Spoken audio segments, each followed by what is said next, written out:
coming as your favorite Puerto Rican Brooklyn Philly, and I'm back with another message. This time I felt led to do a pick a card. We have 3 different piles. The pile selections, that's why you don't see them. The way that I was instructed for the viewer to select the piles will be based on the singer, the artist that I'm going to mention. So pile 1 will be Prince, Prince, Prince from Purple Rain Prince, the deceased singer Prince. May he rest in peace, Ashe, brother. The second pile is Kem, Kem, more of an R&B. So if you know him, you know. And then the third pile is the band Sade. Very legendary. If you know, you know as well. The overall title that I was given for this reading is A House Divided Against Itself Cannot Stand. For some, and that if you, it sounds familiar, you know, it is infamous Bible scripture, but it doesn't have to be religious or just, you know, in and of itself. It is a powerful statement. A house divided against itself cannot stand. And this is a love reading, a pick a card love reading, but it's not your typical love reading. It's not about you necessarily and a significant other. It's about you and you, right? Your higher self, your inner child, whichever way the deck, you know, portrays it, and we'll know as we pull the cards. But what I heard was each song selection, confirmation. The song is actually yourself dedicating it to you. It's a message from you to you. And the lyrics are being sung to you, not you to a specific partner or to another. They instructed me to use bibliomancy from this book called the Book of Shadow Work for each pile, as well as an oracle card and some love and dark confession cards, tarot, the rebel deck, the goddess oracle, a music oracle, some affirmations to close them out. And then if you want to start thinking about it now, at the end, they provided a rune for a question that you may want to ask. They provided a rune as an answer, and even some letters from like my Scrabble letters board game. They provided letters for initials, or, you know, the spirit said you would know what they would mean. Okay, without further ado, we'll begin with pile 1. And I'll move pile 2, 3, and 2 over. And let's begin with pile 1. Now it's interesting because Spirit also had me lay out stickers that I didn't, stickies that I've written notes on that I didn't plan, weren't necessarily for this reading. I've written them down throughout the course of the week for different reasons, but each pile fell on one. So I heard that it belongs to the pile. So interestingly enough, pile 1, you got 90s to 2000 hip hop, specifically DJ Dash. It can be found on YouTube, and it's throwback music. And when I wrote this, I was listening to this at the gym working out, actually, when this came on my play, you know, this DJ came on my playlist. And all I could think of was the impact on that generation, right? What this 90s to 2000s, early, you know, I'm hearing all the 90s and like 2000s, not all of 2000, but like to 2010, I'm hearing the impact of that music and what it had on that specific generation, meaning those of you who grew up in the 90s and early 2000s. So, move the room. And we'll begin with Let's see what they want to share with you. And the first thing I saw when I opened up the page is don't look away. And I'm being instructed to read from there. One of the most effective ways to encourage recognition and compassion on a mass scale is through inspiration. There is something about music, especially, that raises the vibration.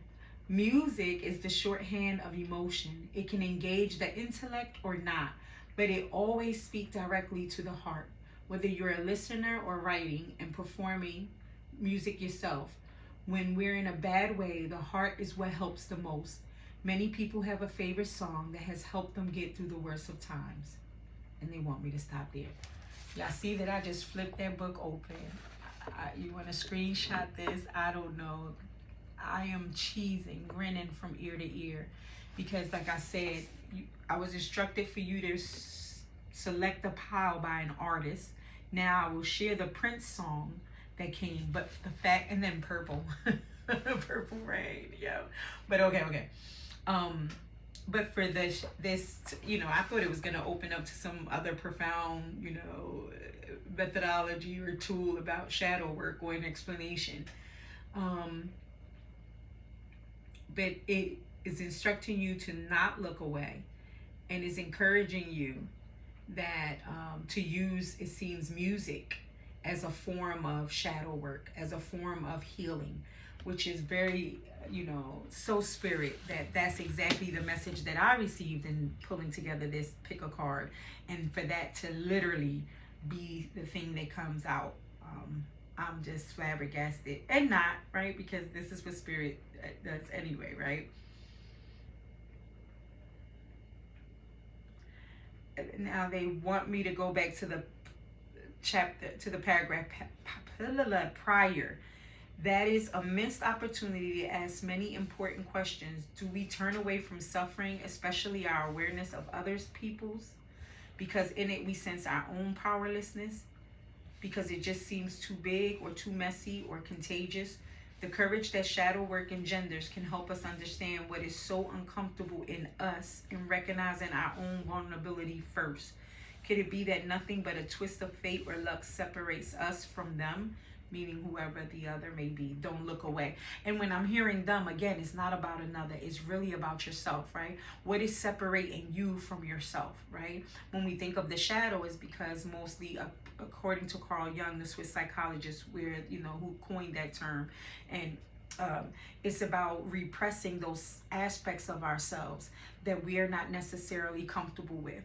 Those parts of ourselves where we wear personas, masks, right, and cover it up and don't want the rest of the world to know, not even ourselves, to a certain extent. So this is admonishing power, don't look away. It isn't actually looking at it, looking at yourself, that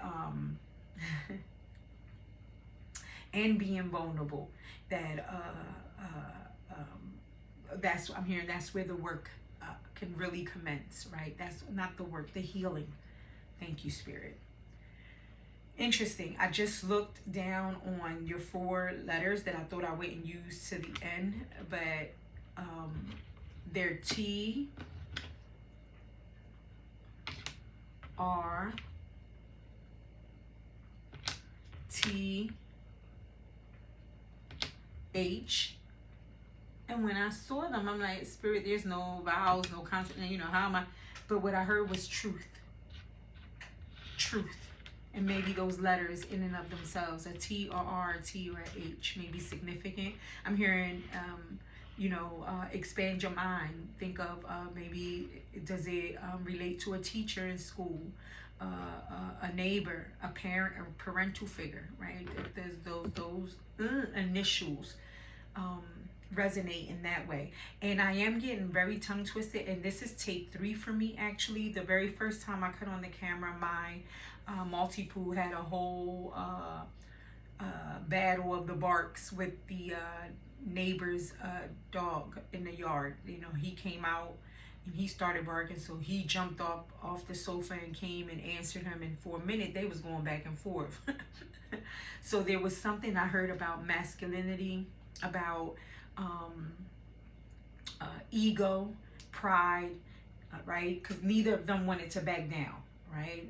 It was the battle definitely of the bark, which is interesting because now I'm thinking battle of the music or battle of the bands. There you go. So there's something about, you know, that back and forth, that internal fight, right?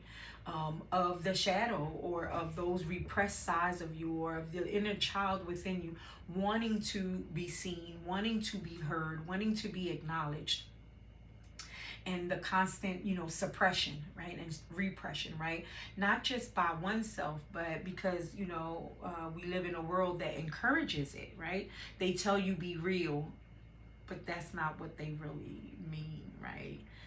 Real to the to our society typically means you're a cog in the wheel and you need to align and follow like a walking zombie just as everybody else.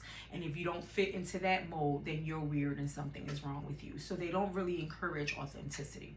Okay, so that's your bibliomancy. Um, and your oracle card is, oh wow, love. Love. And then the figure in the mirror is in the portrait is striking to me. But again, remember, this is not talking about an external love, right? So here specifically, I'm hearing this is your masculine and your feminine. Didn't I just say that my dog in the backyard dog? So the masculine wanted to interrupt, didn't want, you know, I'm hearing to be exposed. That's interesting. The number 28, which would then be a 10, right? I'm hearing, you know, no, we're at the climax. This is the culmination, you know. And the T dropped on the floor as I picked up this love card, and then I heard Ruth, RTH, Ruth. Maybe the name Ruth is important here, is significant. And there's something about, I don't know if you can see this, I'm going to try, but there's this little doll on the table. Interesting, because at first I see it as a little child doll.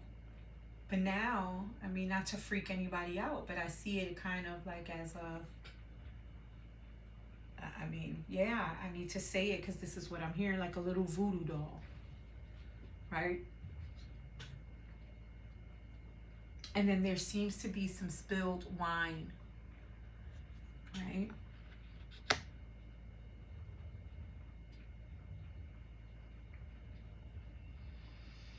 So usually when I see those little dolls, I mean, to be honest, when I'm thinking of my childhood memories, the first thing that I recall seeing that type of imagery was Gilligan's Island.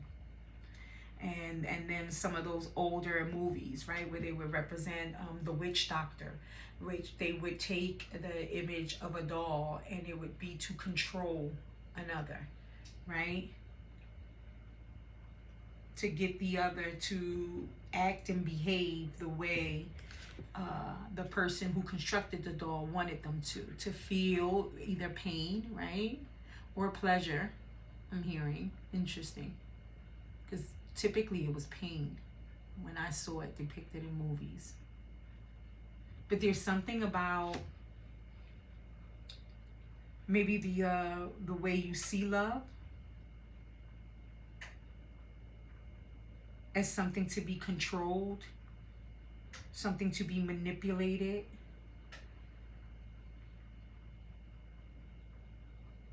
She looks worried, right?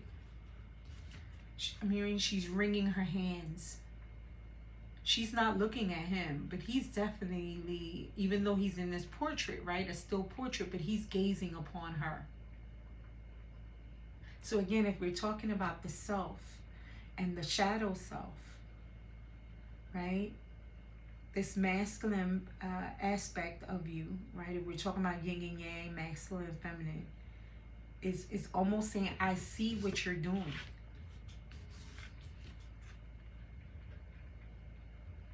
I see that you're trying to control me.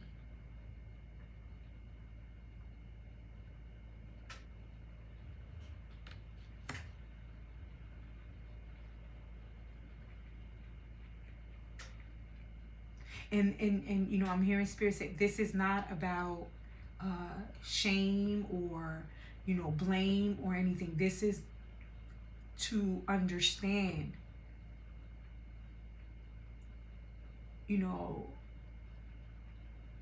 oneself, how one views love, maybe the ways that, in ways that maybe even like I said, since it's the shadow, this is subconscious. You might not even be aware that you respond this way. And they just reminded me to share the song. So it feels like maybe I'm getting ahead of myself. Maybe that's what, yeah, this person does. The anxiety makes them get ahead of themselves. I have to be 10 steps ahead. I have to control the situation. I have to control the narrative.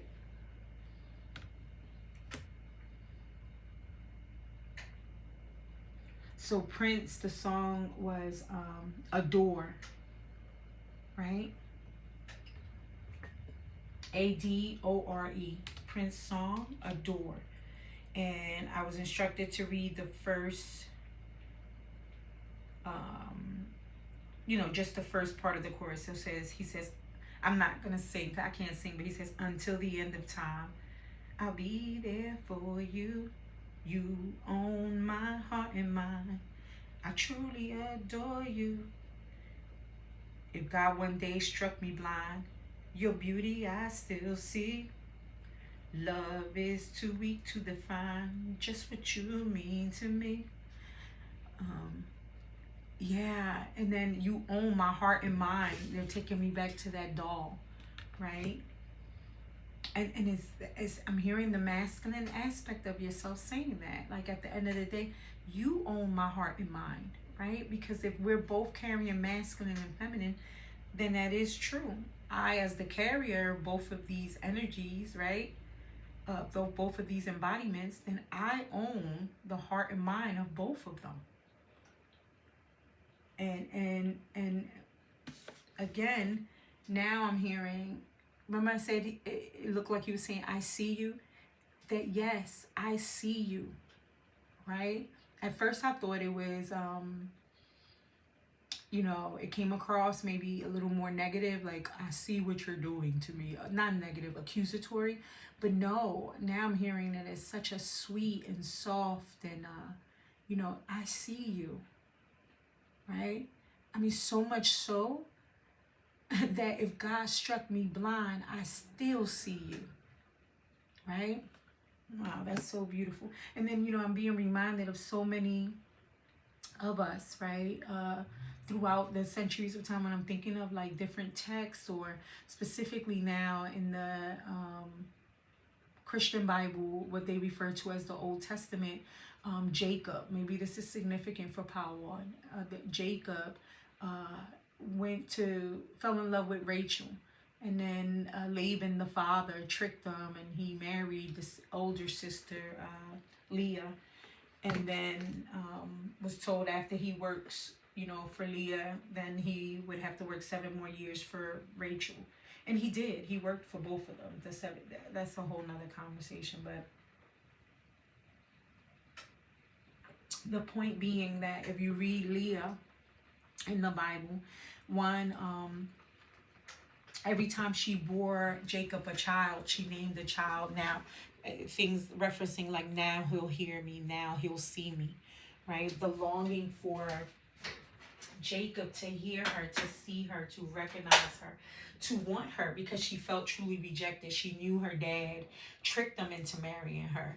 She knew she wasn't his first pick, but rather her younger sister. But because of, you know, rabbinic law, according to that text, the elder sister had to be married off first. Now I'm thinking about The Color Purple, right? Where Mr. came to go pick up, wanted to go and inquire about Nettie. And he said, no, you can't have Nettie. She's too young. But I'll let you have Celie, right? And then he even said, she's not fresh though. But of course, I guess you imagine that by now. I mean, just the way he was talking about her in front of her. So something about the father wound, right? Because in The Color Purple, although later on she found out that wasn't her biological father, maybe that's significant for this Paul as well. um, that male authority was very disrespectful, dismissive, and rejectful of her already. And trigger warning, the reason why she wasn't fresh, according to the terminology used in the movie, was because he had spoiled her. Again, that language used in the movie, right? Um, and she had had 2 children by him because the mother, though his wife, had gotten sick and I guess wasn't giving up the goodies anymore. So he went and after the oldest daughter, which was Celie. And someone would say, well, why didn't he leave her? Because the mother, we find out later on too, that she owned the farm and she owned the store. So he was with her for her money. So there's a lot of distorted perception about the father figure. So maybe that's significant to this pile, the father wound. And the masculine aspect within you is saying, as a result of that, you don't see me, because she's not looking at him, and you don't see that I do see you, and you think that you have to control me, right, or manipulate me somehow, when you truly are the holder of my heart and mind, and your beauty I do truly see, right? So that song, you know, if you care to, I mean, I've done it. That's how this reading came about, because it was me singing it to myself, right? It was my inner self singing it to myself. Where for years I sung it about another, right? Or fantasizing that another was singing it about me.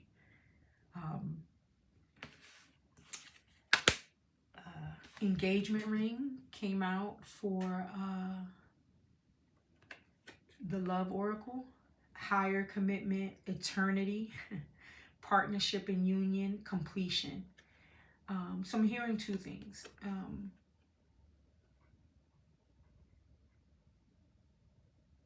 Okay, a couple of things are coming through.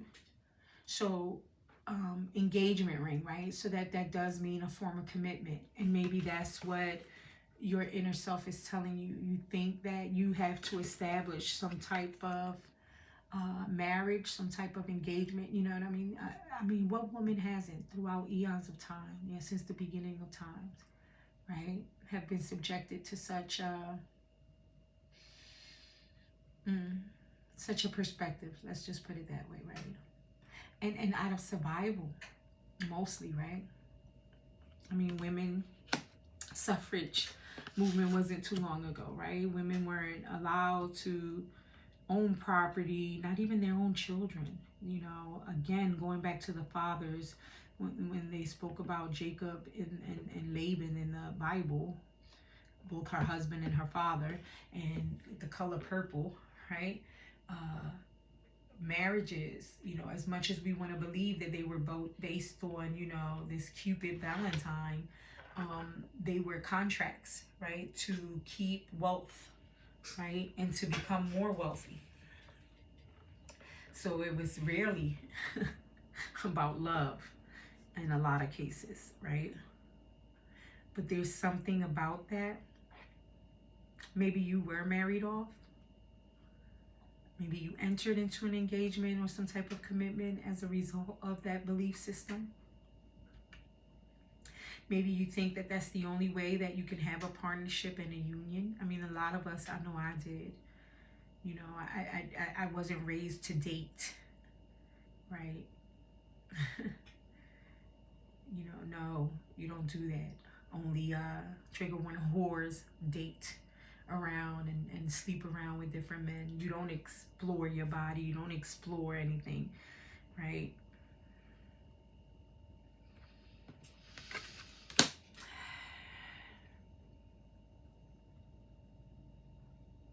I don't know. I feel like there's something else, but if it does come up, I'm hearing it says completion as well, right?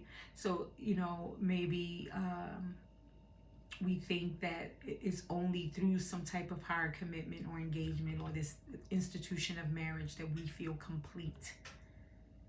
And I believe that this is the notion that is being challenged in this pile, right? And again, this is, I'm hearing don't look away as the passage instructed you, right? This is not easy. I'm hearing this is a hard pill to swallow. Now I'm looking back at the 4 letters, but it is the truth I'm hearing. And this is not to condemn, not to shame, right? Not to feel bad, but I'm hearing it becomes an open portal, an invitation, an eternal invitation, right? Yeah, because partnership and union and the way you view it is important. It's going to be forever important in all the relationships in your life. And if you feel that the only way you can have this higher commitment or this partnership and union is to control the scenario, control the outcome, particularly maybe utilizing your masculine energy or against the masculine energy, a house divided against itself cannot stand. Then they had me pick the Dark Confessions of the Soul to see what dark confession wanted to come out. This is from your soul, not somebody else's soul, your soul. And it says, I feel overwhelmed. I am drowning in my own thoughts. So I'm hearing you replay scenarios. Yeah, look, she's wringing her hands. You play out in your mind all of the what ifs. And beloved, my heart is like literally, sending so much love to you. One of the things about being a wounded healer is that you have been wounded, right? So because I know this type of pain, So Spirit just wants you to know that there's so much love, so much compassion being sent towards you, always enveloping you, I'm hearing, and that the Spirit wants you to have that for yourself, right? And these confessions or realizations are meant to assist your healing, your growth, right? The goal is to be whole, WHOLE, your masculine and feminine, looking at one another, trusting one another, embracing one another, right? Then 4 tarot cards, 3 came out for you. The 3 of Cups, which I instinctively heard third parties, but then I'm looking at sibling rivalry. The Strength card, interesting. And the 6 of Cups. So yeah, this is definitely tied to your childhood. And again, there's 3 little girls here. So maybe Spirit is speaking about, they did reference Jacob and Leah and Rachel, and they were siblings, they were sisters. And one was described, the Bible did this, described as not as beautiful, right? I don't know, I'm hearing you had to squint a little bit to look at her. And I'm seeing the picture of Mr. on The Color Purple. Maybe you're familiar with that movie, where he said, well, I ain't never looked at her that much. Let me see her again, right? Yeah, so something maybe about, maybe you were the black sheep, quote unquote, of the family, or you were raised in a family where they placed beauty or precedence or gave favor to one over the other for whatever reason. I just heard beauty is in the eye of the beholder, and the greatest beholder of the beauty is you. And remember that masculine in the song Prince, he said, even if they took my eyes out, if God came and took my eyes out, your beauty I still see. So I'm hearing it's a lie, it's a lie, it's a lie, it's a false lie you believe. That not only came from possibly your household and your upbringing, but then even also the music of the 90s. And I'm telling you, so I'm working out and I'm in a groove, and then my last playlist ended and this one just jumped in. And some of the songs that came on, now mind you, I'm over 50, so I think we all say that, right, when we're older than that, like, generation or whatever. But it was a little, not a little, it was abrasive. My spirit couldn't take some of the things that the men were saying about the women and their body, and the disrespect was real. Let's just put it that way.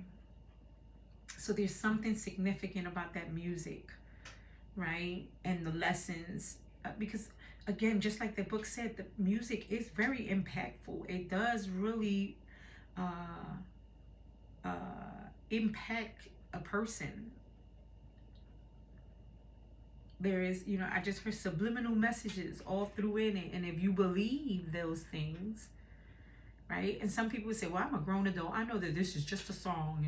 And yes, I believe that we are to a certain extent, but I guess when we're immersed in music, a lot of the times I can see how we can adapt to it and even resonate with some of the lyrics, and even believe them to be true, particularly if you haven't been taught something different, particularly if the masculines in your life kind of reflect that music genre that you were listening to.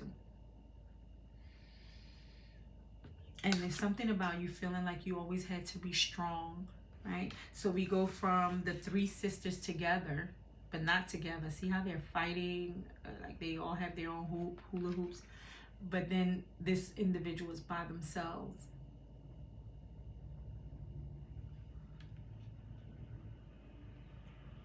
And you had to be strong, right? Literally. And you were strong. You are strong. Right? You may be a Leo. But the beautiful thing about this card too, look how her and the lion have become one.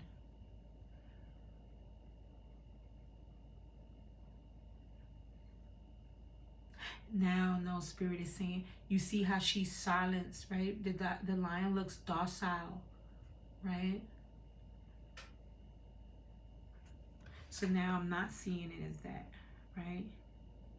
So it's been an inner quiet strength, but one that has been repressed nevertheless. Look, this lion is not roaring or defending her or...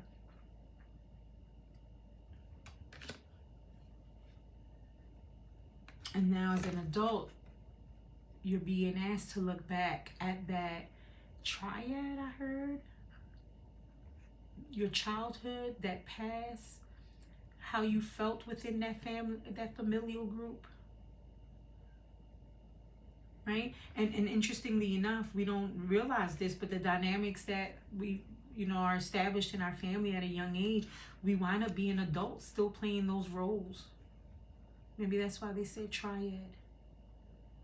Right? And now here, it wasn't so much about third parties, although you may accept third parties now as a result. That's why I think Spirit said, it mentioned it. But triangulation, I'm hearing.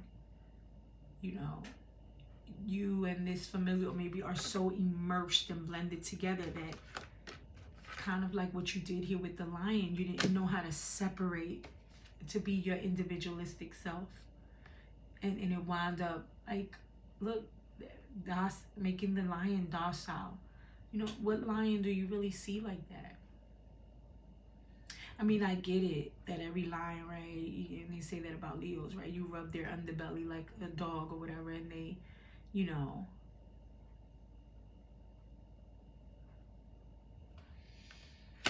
purr.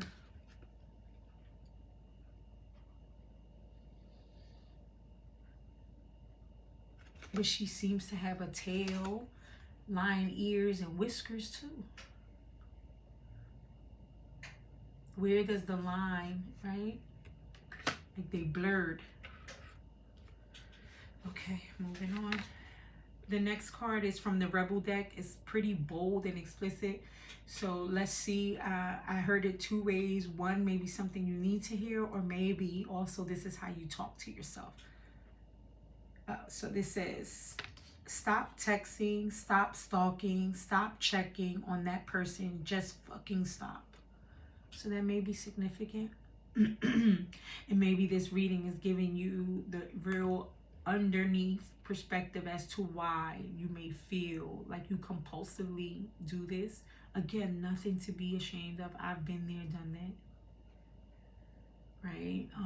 And when I looked into it, I came across text that explained limerence, Limerance, and trauma bonds. And it says, spend your time on someone worth it. Don't waste it on ridiculousness. And when I hear Spirit saying that, you're worth it. Spend that time on you, baby, because you're worth it. The goddess that wants to help you at this time, oh wow, is Ma'at. The goddess Ma'at. And I am going to read it from the book. But look, giving and receiving, right? This is the relationship that Spirit wants you to have with self, right? Because if you learn to both give to yourself and receive, then you will be able to have those kind of reciprocal relationships, I'm hearing.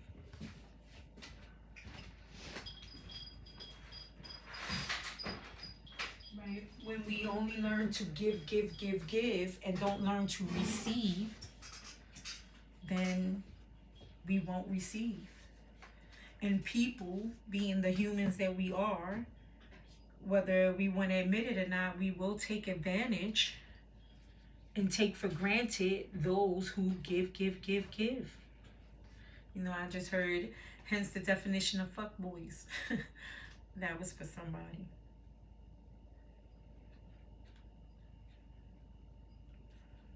But on a more serious note, right? Because that terminology, like F-boys and stuff like that, I mean, bottom line is boiling down to the fact that we live in a society, a world that has promoted misogynistic and patriarchal and domineering and very much like this 90s hip-hop music, you know, because we can say as an older, it's that 90s and that too. That no way it isn't. It's been since the beginning of time, right? Women seem to have had to fight very hard and become very strong to obtain just the basic rights of a human being. You know, the human dignity and the self-respect that they deserve. It's always been a long fought battle, I'm hearing, for the feminine, right? And if we live in a world that primarily idealizes that type of male distortion of love and behavior, then again, not justifying them, but they're also just living out a perpetual cycle, right? And if we continue to just say, oh, it's the masculine, oh, it's the feminine, blame one another, right? Back to giving and receiving, there's something about talking about balance too, right? And I'm hearing reciprocity. When we look at it from that perspective, then we can begin to heal it. But as long as we're blaming one another, right, then we are not looking at the root, right? Because there are women who then grow up to then instill the very things that they say they hate about what they learned in the men, right? Or received from men when they have male children as well. Again, not blaming anybody, not trying to shame anything, just looking at the reality of things. Okay, so I'm going to read Ma'at. So Ma'at, goddess of giving and receiving. Sorry, guys. And she's from Egypt. Temple conjurers. The element is air, which is truth, communication. Oh, wow. And it goes back to your first card, which was talking about overthinking, right? Goddess Ma'at represents alignment, truth, and balance. Her name means order, as her father, Egyptian sun god Ra, rose out of the chaos and put her in charge of divine justice. Like, come on now. So see that there's something about the divine masculine would not suppress you, right? Your masculinity within would not suppress you. It would understand that you have charge, right? You have rights. You decide, right? It says, reset your harmonic balance. You are out of alignment. The sacred scales command you to give and receive. If you receive without giving, you are selfish and out of alignment. If you give without receiving, you are stuck in martyrdom and out of alignment. And this is for somebody, right? Because not everybody believes in Jesus the Christ or in Christianity. But I'm hearing if you do, then Jesus already died on the cross. Jesus already has become the ultimate martyr. So that's done. That job has been filled. It is not for you to do it. And in any aspect or every role in your life, whether it's for your children, your mates, your jobs, whoever, your role is not to be a martyr. It says so that was my guidance. The embodiment says giving and receiving is spiritual law and spell work. Give time, money, service, resources, and good vibes. If you are a generous giver, cultivate a practice of receiving. Receiving is a sacred feminine principle that makes many uncomfortable. Hello? Receive compliments, joy, support, pleasure, friendship, money, and love. They are all the same to spirit. And even with compliments, I'll say that I know I've noticed a lot of women, and even in myself, confirmation, we do find it difficult. I remember for the longest, someone would give me a compliment and I would have to immediately come back with a compliment for them, right? I felt like obligated to get, and my favorite line was, coming from you, queen, right? Or king, you know what I mean? It was like I just couldn't receive it. It didn't feel right to just say, thank you. So that's for somebody. And then I'm hearing it can start with as simple as that, right? Receiving a compliment. And Goddess declaration, this is like an affirmation that the Goddess Ma'at wants you to embody and to declare, I give easily and freely. I receive freely and easily. Maybe this is something I'm hearing you could write on your mirror or on a sticky note, right? And claim. I wanted to say daily, but I heard multiple times a day, right? And again, they're reminding me to say, a house divided against itself cannot stand. It would be out of alignment, out of balance. You can't have harmony if you're divided. Then they wanted a music oracle card, and I got this from the musical oracle deck. Interestingly enough, Prince is on the cover of the book, and you got Debbie Harry. Blondie, it says. Interesting. Look, call me, right? And that was your card about texting, calling, whatever, right? Longing for that call to come in, I'm hearing. She says, fools mistake their flesh for plastic. Interesting. It is not enough to be beautiful. You need to know how to be beautiful. Stay open to new things and you will never stagnate. So that was someone, right? My nose is itching here. My ancestors are saying, clock it, right? There's something important about that, right? And now I'm being taken back to that doll. Maybe that doll wasn't about the masculine at all. Maybe that doll was you, right? Again, which would still be you, the masculine aspect of you, but you thinking, I need to doll myself up. Oh, Spirit, you're the bomb, right? And then, yes, Spirit took us to Rachel and Leah, quote unquote, being the not as pretty as Rachel. And there's something about, she says, fools mistake their flesh for plastic, right? And plastic is to be distorted, but not only that, to be discarded, I'm hearing.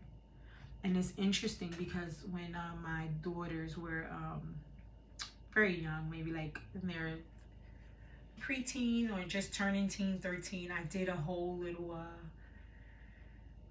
kind of like tea party with them, but the purpose was to show them their worth. And what I did was I had them set out, I set out china, our real good china from our china cabinet, but then I set out plastic and paper. And I use the analogy that the plastic and paper, that, china is, look at the way, after them handling it, look at the way you handle the china and look at the way you handle the plastic or the paper, right? The plastic or the paper in your mind was easily discarded, not given much value or importance. The china only came out of the china cabinet when it was an important meal or important date, right? And so there's something about that. I'm not saying that you have to follow that kind of ideology or whatever, but I just remembered that I did make that distinction for my, and it was more involved, and we had a whole conversation, and it wasn't just them, it was them, a cousin, and a girlfriend, all that attended that event, like that meal with us. But okay, and then to close out, well, no, we still have the room card, remember, so ask a question. But they're saying the affirmation card is drop and give me Zen, right? So not drop and give me 10. It's interesting because I said that playlist, I was at the gym trying to exercise, so maybe that's something that you do, excessively trying to like either lose weight or exercise, again, very focused on aesthetics and outer appearance. And instead of drop and give me 10, there's no drop and give me Zen, right? And on the flip side of this is pay the piper and move on. And what I feel like that's saying is, right, I don't know, I was thinking about the Pied Piper, right? Because he played the song and then he had all the miles following him, right? So, and I did mention F-Boy, so there's something about, moving on from that, right? And pay the piper, maybe the false piper in your head that, describes your, the way you view yourself. And then as a result, the way you display that masculine energy, right? Maybe going to the gym, maybe being hard on yourself, maybe even rapping to those songs and then that ideology, right? How do you embrace that? No, you paid the piper. And not even you. Like, again, there's some people who believe Jesus did that. So you just move on. Drop and give them Zen. And then if you have your question ready, the room that came out is this one. I'm not going to claim to know them off the top of my head, so I'm going to go to the book and read it for you. And it's Iwaz, which means horse or two horses, right? But it means transportation, may represent a horse, car, plane, boat, or other vehicle. And oh wow, isn't that something? It just says pay the piper and move on. And then this is talking about move on, moving, movement rather, and change for the better. Gradual development and steady progress are indicated. Harmony, right back to my eye, right? That's so beautiful, the way these things come together. Teamwork, trust, loyalty, right? But I'm hearing the teamwork within, the trust within, the loyalty within, right? Be loyal to you. An ideal marriage or partnership, confirmation beyond doubt, the meanings of the runes around it. Wow, now that's crazy, because we did talk about the very first love oracle card was an engagement ring, right? And so, this may be the very thing that you desire. And what I'm hearing through this rune is that you will receive it. And you will receive it because you're worthy of it. But you'll understand and really believe you're worthy of it when you are able to give it to yourself. When you fully engage. Engage. And maybe that's something I'm hearing. Have a ceremony with yourself. Make a commitment to yourself. Put an engagement ring on yourself. Instead of, because that was the purpose of the song, instead of dedicating it to another, or in my case, they was typically, projecting onto a male that he was dedicating it to me. But, well, how about you engage, what's an engagement is a commitment, right? For a specific period of time. You can be engaged for a month, a year, I don't know. So maybe it is calling for some type of commitment of abstinence and maybe even celibacy, but maybe to the self, you know? So yes, beloved, that was the message for you in Pile 1. I hope that it was helpful. I hope you were able to resonate with it. And yeah, I'm going to lovingly suggest that you be yourself on purpose, because you are sacred consciousness, and we need you. There's no other like you. And until next time, beloved, amen, amen, and ashe. Okay, if you picked that pile number 2, this is your message. And remember, pile number 2 was Kem, K-E-M, the singer. Pile number 2, Kem, K-E-M. Again, remember, if the theme or the is referencing a house divided against itself cannot stand. Against itself, meaning you are this house. You are being represented as this house. And you yourself being divided against yourself. A schism. A fracture. Interesting, I didn't use this language for pile 1, but this is for you, pile 2.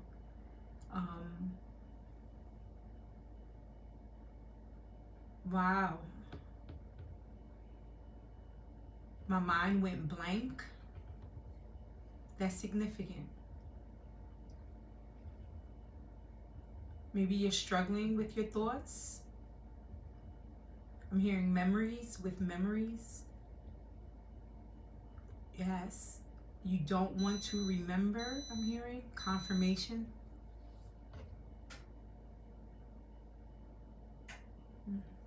So this reading is about a love.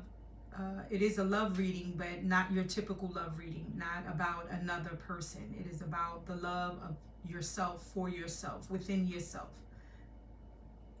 Excuse me, confirmation. So we're going to look at what your inner self, higher self, inner child, mother, maiden, crone. I don't know. This is the way it's coming out for you, pile 2. 2 is significant, right? Oneness. And the 2 shall become 1, I'm hearing. And I'm hearing schism. Yes, when there's a schism, when there's remember, right? So to remember in terms of memory, but remember, right? The members of the body, the different members, to reunite them back together, to remember oneself. So the song that was selected for you by Kem was When Love Calls Your Name. And they led me to the just the first verse, right? And it says, I'm sitting here thinking about you tonight and all that you mean to me. I used to think I would never fall in love again. I guess I was wrong. When your heart was broken, when your wounded pride was laid to rest, baby, you'll never open your heart to anyone else, you said, but you lied. I know you're lying, babe. You see, your mind might be made up, but your heart has got its own plans. There's no one to blame, the false pride, telling lies, trying to hide from feeling the pain. I know you don't want to feel. See, there's something about that. It just was talking about that, right? That's what just you're reading. You don't want to remember. Right? So there's something about your inner essence, your inner soul doesn't want to remember. It is painful to remember, right? Wounded pride was laid to rest. But it's saying there's no way to hide when love is calling your name from the dark, nowhere to hide, baby. Yeah, right? From the dark. We're talking about the inner essence of oneself. We're talking about shadow work. We're talking about the repressed parts of ourselves, right? The deep subconscious. Now, what's interesting is I went right into your pile, but I didn't do the bibliomancy portion of it. So let's do that. Even though it's okay because I didn't actually pull a card yet, but I did give the song. Okay, so let's see what wants to come out.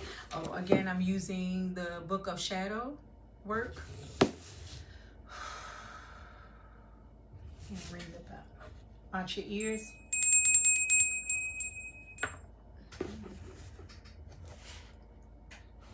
And it took me directly to this page, and it says, others have found their purpose in heart-centered ministry and religious community and incorporate shadow work into their calling. Much depends on the space that a particular spiritual path or practice or cleric holds for shadow material, human weakness, and acceptance and forgiveness rather than condemnation. They said that's it. Close the book. Okay. So maybe this group, confirmation, I didn't even say anything yet, but maybe in this group, you consider yourself to be more aligned with or have been in the past with a religious community. I'm hearing a sect.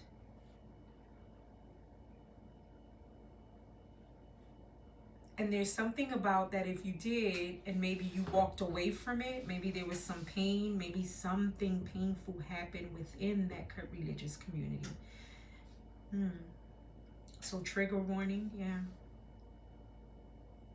Maybe some type of abuse, some type of sex abuse that centered or surrounded or was surrounded around a religious community, and or maybe you went to a religious community for and they didn't help, or maybe your familial background is the upbringing within a familial community, yet I don't know, I'm hearing again the abuse came from them. My throat just wanted to shut, lock up. And it doesn't have to be just SA, right? It could be physical, it could be mental, it could be emotional, it could be verbal. And there's something about that doesn't necessarily mean, because I hear that there may be, remember I was talking about schism, fractured, right? So maybe part of you still very much wants to be a part of that community, but not in the sense of what they displayed or the dogma that they portrayed or portray. And I guess I'm saying that because what I'm hearing is you would do it differently because of your experience, right? You would do it from a heart-centered ministry as opposed to a religious community. And you would be astute, savvy, wise. Again, my throat wants to, they don't want you to speak. They don't want me to tell you to speak. They don't want me to tell you that you have the power, the capacity, based on what you experience, to create a heart-centered ministry that incorporates shadow work into the calling. That's powerful, beloved. Whoever I'm speaking to, that is powerful. Think about that. And it says, much depends on the space that a particular spiritual path or practice or cleric holds for shadow material, right? And I'm hearing you're the cleric, and you don't have to be a cleric in the essence of in the formal sense of the religious cleric. And you can be too, I'm hearing. Both apply. But it will depend, right, on the space you hold for others, the practices I'm hearing that you would incorporate, and not only those things, but how you hold the shadow material. Yes, confirmation, yes. and how you hold space for human weakness.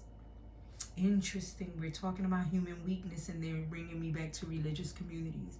A lot of the times when this type of those different types of abuse occur in those, whether we seeing it on the news or via a story, a movie or something, it speaks about the human weakness. The person, typically the perpetrator, would say, or when it's explained,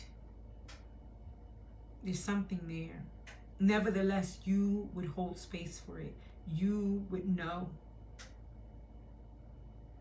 You would understand. And I'm not saying no F-ish, like, justifying or anything for anybody. I would never, particularly not a perpetrator of anything.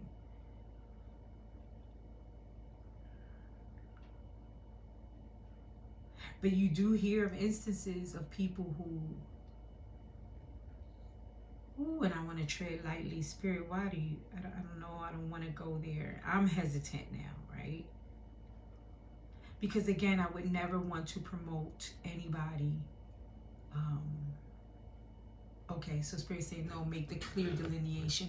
Forgiveness doesn't mean reunification. Thank you, Spirit. Because, that was bothering me.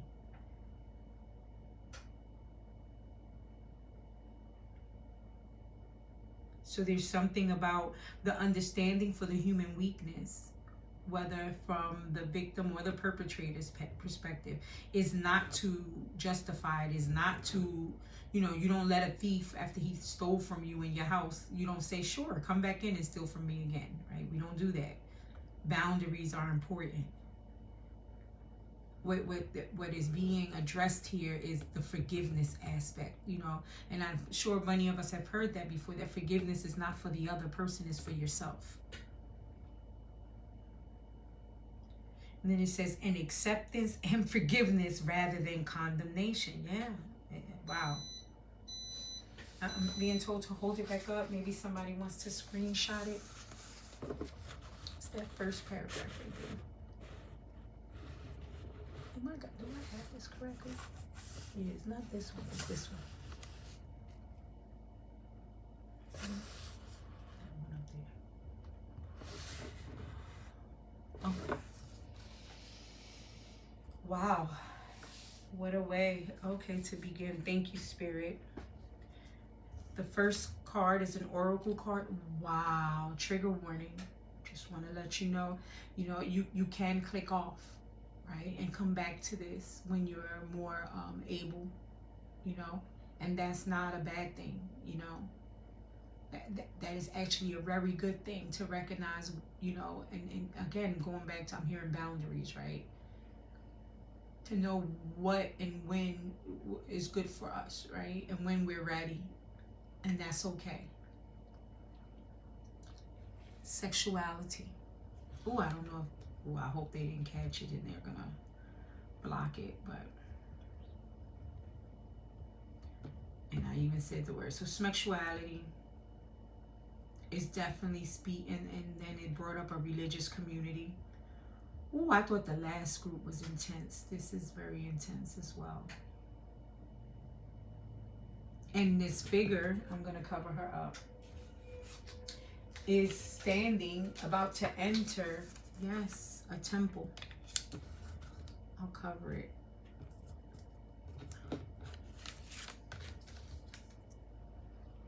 And she's looking back, and the temple looks dark.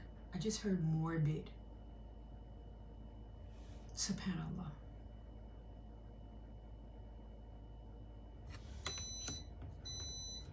And now I'm looking at her face, and yeah, she looks scared. Yeah, look at her face.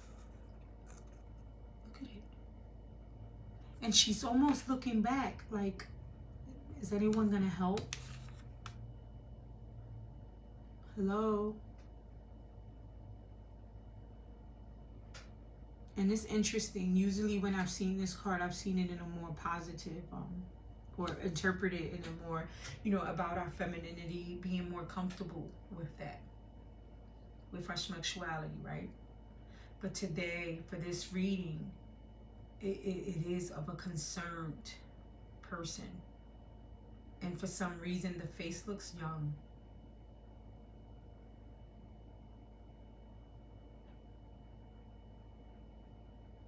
I want to pause at this point and just say my heart goes out to you, beloved, if this was your experience. And I want you to know that you did nothing wrong.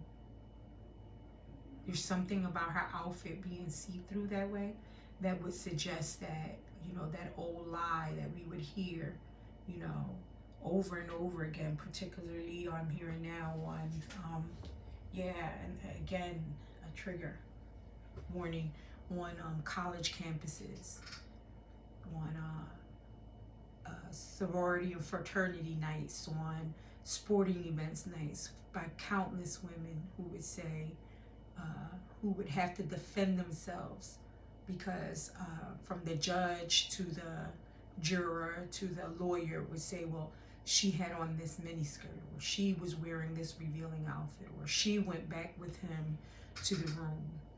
No means no. At any point, when you decide to say no, it means no. I don't care where about to, completely unclothed and about to actually, if the person, male or female, says no, then it is no, and it should be respected and honored. And anything other than that is a violation. And I'm being said to say that because a lot of the times individuals who have gone through such a traumatic act, and I know I was one, we tend to take the shame. We blame ourselves. We say, well, there was something I did. It was the way I spoke, the way I moved, what I was wearing. I shouldn't have gone there. I shouldn't have done this. And in this situation, is if we are speaking of a religious community, I mean, that is just even more confusing, particularly for a child. Because this is supposedly the space where, I'm hearing God's house, right? Place where I go for safety and security.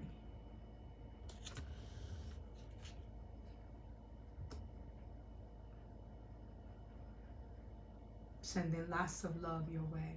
Spirit wants you to know that you are loved, right? You did nothing wrong, beloved.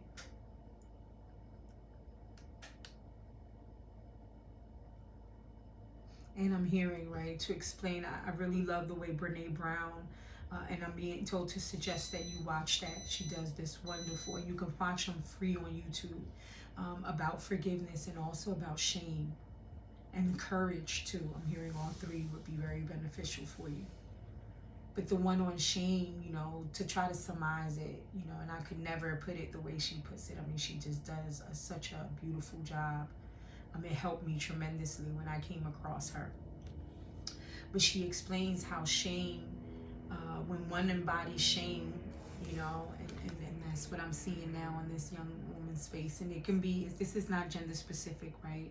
That's another thing, the misnomer. We believe that this is only a violation that happens within, to the feminine. No, countless altar boys, right? Many, too many unnamed, deserving of righteous liberty and justice. But shame tells the individual, you are bad, you are flawed, something is wrong with you at the core. Your very essence, your very existence is bad. The child interprets it that way because nevertheless, once again, it is a child. And when a child is a child, it can only reason and logic from a child's perspective. I mean, astaghfirullah, like, you have to remember that the frontal lobe is not even developed yet. Some say for females 23 and males 25.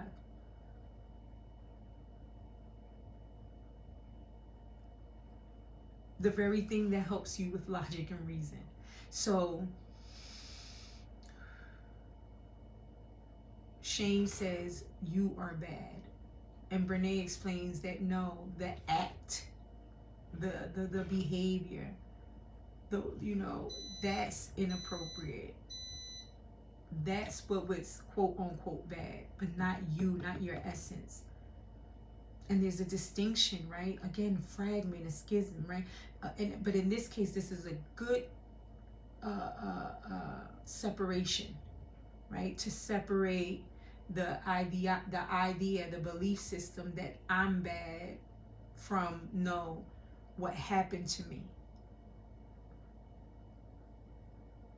And that you shouldn't carry the shame.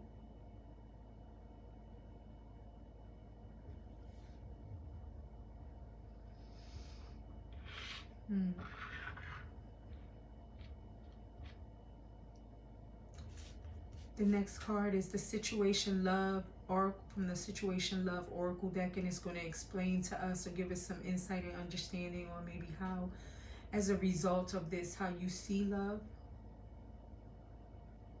And they're taking me back, hold up, to the song by Kem, because Kem is saying, you said you would never fall in love again, right? And they're saying, no, you lied, right? You will. Love is calling your name because you are worthy of love. You are loved, beloved. Not loved, you are love. And you are worthy of love.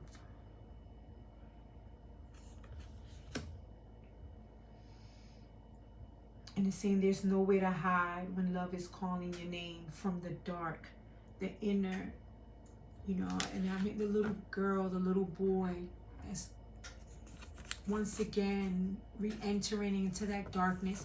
And I'm hearing for someone, you keep re-entering into that darkness. That little child, see how she's looking back? Is wanting to, oh God, this is hard. Is wanting someone to come in and get her out of the dark. Get him out of the dark. And I'm hearing you're the one to go get him or her.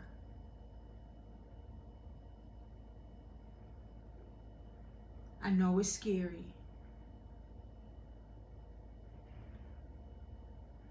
And I know we're conditioned to, through all kinds of stuff, like fairy tales. Rapunzel, let down your golden hair. For this knight in shining armor to come and rescue the damsel in distress. And I'm hearing, you're your knight. You're coming to rescue you.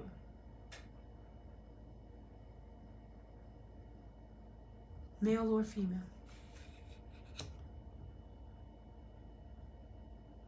You're safe. You can do it. Now I'm seeing her as I'm going in.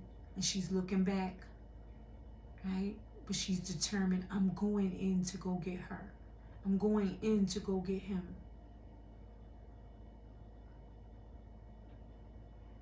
Wow, that's powerful. It just flipped that way. It went from victim to victor, right? And not victim in a bad way. I don't mean it. It's sad how we use sometimes these terminologies, and they can be so skewed. They can sound so cliche sometimes, but yeah. And it was okay. There was a time when you was scared to go in and get her or him, but you're not that you're not afraid now, but that you're ready, right? Maybe because that's why that book of for your ministry, for this ministry that you're here to, and again, when we say ministry, it doesn't have to be like a ministry in the church or something like that, or in the relay, right? They're saying go ahead and define the word ministry so people can have more of an understanding that is more of a colloquial term. What? Wait. A general term. Not just religious.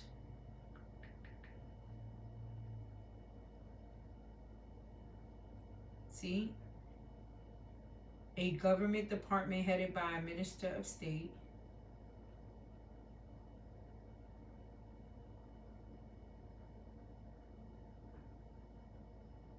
Here we go. And then it says rare. It's rare to be used this way. Maybe that's the problem. It was rare to you, baby, until you came, beloved. You say you're going to make what they say is rare, you're going to make it more than norm, right? Maybe that was the problem. It's been rare, the times that people have used the definition of ministry in this way, the action of ministering to someone. Yes, confirmation. I just read. And the ministering begins with you. You're ministering to yourself. There's a gospel song that says that. I minister to myself.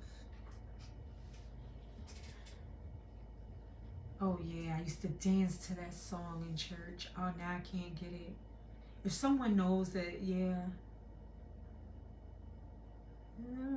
Sometimes you have to encourage yourself. Yes. It's called Encourage Yourself. And in one of the verses, it talks about ministering to yourself. If you're interested, let me look it up real quick.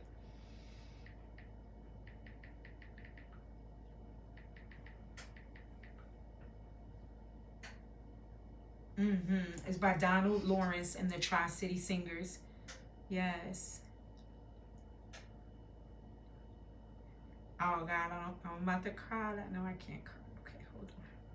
This song is so beautiful.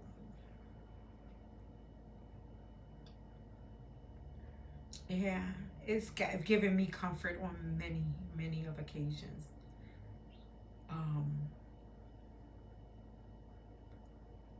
I was trying to see if I could find the actual verse to minister to yourself. Yeah, as I minister to you, oh, I minister to myself. Life can hurt you so till you feel there's nothing left. But no matter how you feel, speak the word over your life and you will be healed. Speak over yourself. Yeah, this song is powerful, beloved. Whoever is resonating with this pile, I am highly suggesting you go and hear this song, whether you're of the gospel background or not. It is very, very powerful. I'm hearing there's healing, right? One of the, interestingly enough, in the first pile, and yeah, I'm just gonna say it, when I did their bibliomancy, the page came to music as a healer. And that was the premise for this whole pick a card. It was using music, right? Songs that I was waking up in the middle of the night, well, in the pre-dawn hours to pray, that were sitting in my spirit, that I was being told to dedicate them to myself. Hence, as I minister to you, oh, I minister to myself, right? There's something about that. And then your book of shadow passage was talking about ministering, right? Yeah. I just heard, I'm going in, I'm going in, I'm going in, I'm going in, and I'm going to go hard, and I'm going to go. Yeah, you're going hard for self. You're going to rescue you. Oh, healing heart. That's your love oracle card. Oh, so beautiful, Spirit. You're just so beautiful. Healing heartbreak, toxicity or addiction, abusive relationship. Oh, I can't wait. I didn't look at any of these cards. I just shuffled, laid them out, and I'm looking at them for the first time just as you are, beloved. And look how this is aligning. See, that's why to me, my disclaimer is, I mean, yeah, whether, you know, it's a higher power greater than yourself, whatever you want to call it. I mean, it is moments like these that just solidifies it and cements it for me just the more. I know people say, oh, well, you don't have proof. It's okay. Maybe you don't see it the way I see it. That's okay. This is my disclaimer. But even if you don't believe in that, right? Whoever's in here, maybe you don't, you know, hey, atheist brothers, you're welcomed here too. But this is your inner child and your higher self calling in to the dark and saying, I'm going to rescue me. If that's what you believe in, then no problem. We all have this thing called sacred consciousness. God did give us this thing called logic and reason, right? Whether you believe it came from a god or a goddess or a consciousness greater than, or it's just a part of your humanity. Nevertheless, it's the truth. It's a part of you, right? And that aspect of you is saying, I'm going to heal. And look, they're mending, right? Sewing it together. It's possible, right? And now, trigger warning, I'm seeing the cracks in the wall. Maybe that's literal, what you grew up with, right? And it's very interesting. Again, it's a shame I can't show the whole card. But if you could see the color schemes between this leaf and her attire, if I could bring it more down. And the colors.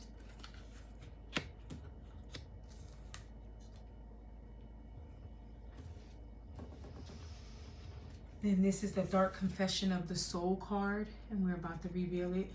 Oh my goodness. Oh wow. Just heard hallelujah. Thank you, Lord. Look at this. I feel alone and in the dark. Where is my light? Did we not just spend here saying she's about to go into this darkness? Yes, this is how your soul is feeling. Some of you will call it your inner child. But this is it. They're saying, where is my light? I feel alone and in the dark. And it's not that you did it purposefully, right? One of the things I've learned in doing my own healing and shadow work is that the body itself, look at, so each pile fell on top of a sticky. Your sticky fell on exactly what I'm about to touch on. The body knows how to heal. And my dog is confirming. Multiple. I guess he heard me get exasperated that way. But the body knows how to heal. And I wrote like X-Men, right? Because I think of Wolverine and how he regenerates himself, right? But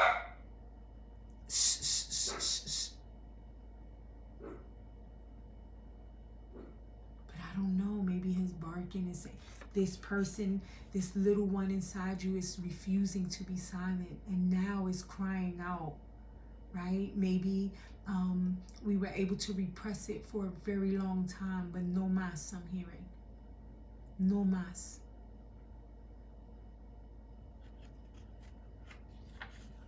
And what I was going to say about the body knows, one of the things I learned in doing my own healing is that it wasn't so much that I just said, oh, I'm going to stuff this down. It is a body response. When we, particularly as children, go through such a traumatic response, and not even as children, it could be as adults, even with a real bad car accident, our body can shut down in different ways. You've even heard of people who get amnesia. Is it amnesia? Who lose their memory for some time, temporary amnesia, I think, or something. Anyway, it's a defense mechanism of the body. Now I'm being told that movie where the guy had like 23 personalities, it explains it in there, and it's a movie, I'm not saying, but psychologically that there are ways where even that will create other personalities, personas, right, to help us cope. So the body does do these, things that help us to survive the trauma until we're ready, I'm hearing, to heal it.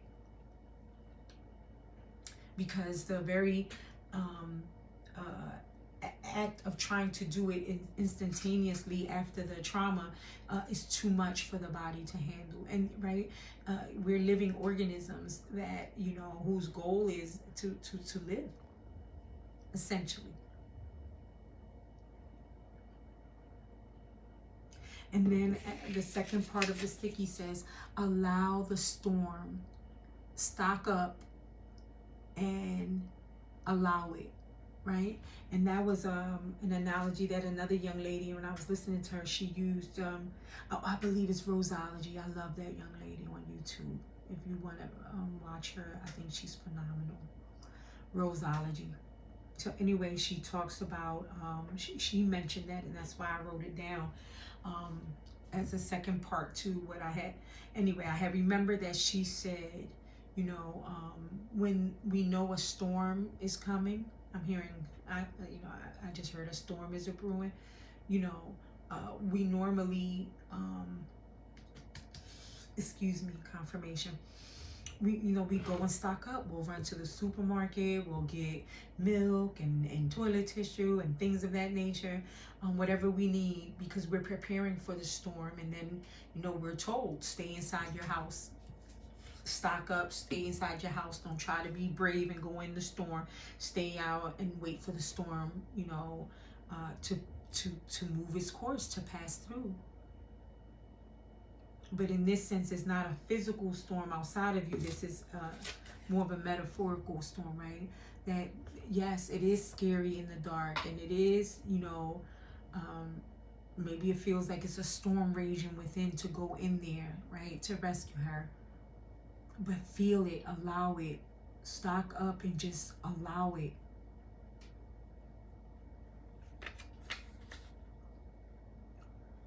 I don't think I'm doing a great job, Spirit, of explaining that second part. I hope that resonates. The purpose of it is, though, to allow the storm. It's out of your control anyway, right? When you hear hurricanes are coming, you can't go out into the middle of the street and put your hand up and stop the hurricane. It is something you have to weather. You have to allow it. It will take its course. So maybe your body before wasn't ready to weather it, right? But now it is, it's saying. And maybe it muffled the voice for so long, but now it's hearing it and it's saying, where is my light? Now you can hear her or him say, I feel alone and in the dark. SubhanAllah.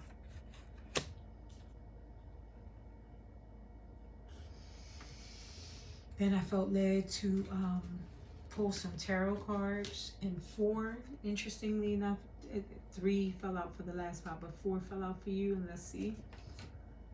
4 of Cups, yes, right? Yeah, it made you turn your back on love. That's why Kem said, I know you don't want to feel. There's nowhere to hide. When love is calling your name in from the dark. And even use the word in the dark, right? Wow. Spirit. Oh my goodness.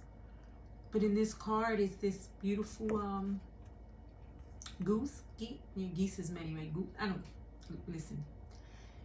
You see what it is. It's holding up this umbrella. And every time I see this umbrella with all of those rainbow colors, I think of ancestors. But that's just my disclaimer. But nevertheless, the goose is holding, is that a goose, a swan? I don't know. Okay, don't pay attention to that. See anything to distract, right? Because it's painful, you don't want to deal with it, right? Wounded pride, ego.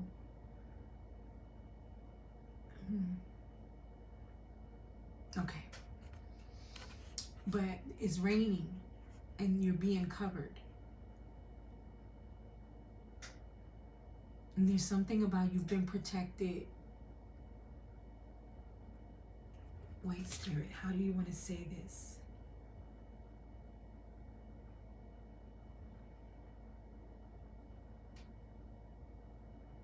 You're so used to the rain that at this time when this umbrella is being given to cover you, and to tell you it's okay, right? You can go into the dark now. You're not going in by yourself. You're ready to, right? But the back is turned, not even realizing it, right?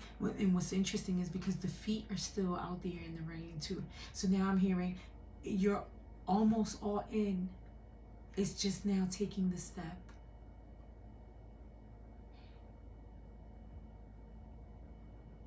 Right? And then the Rider-Waite Smith 4 Cups usually is, so focused on the 3 cups that were spilled, can't see the covering, the protection, right? The cup that wants to come in.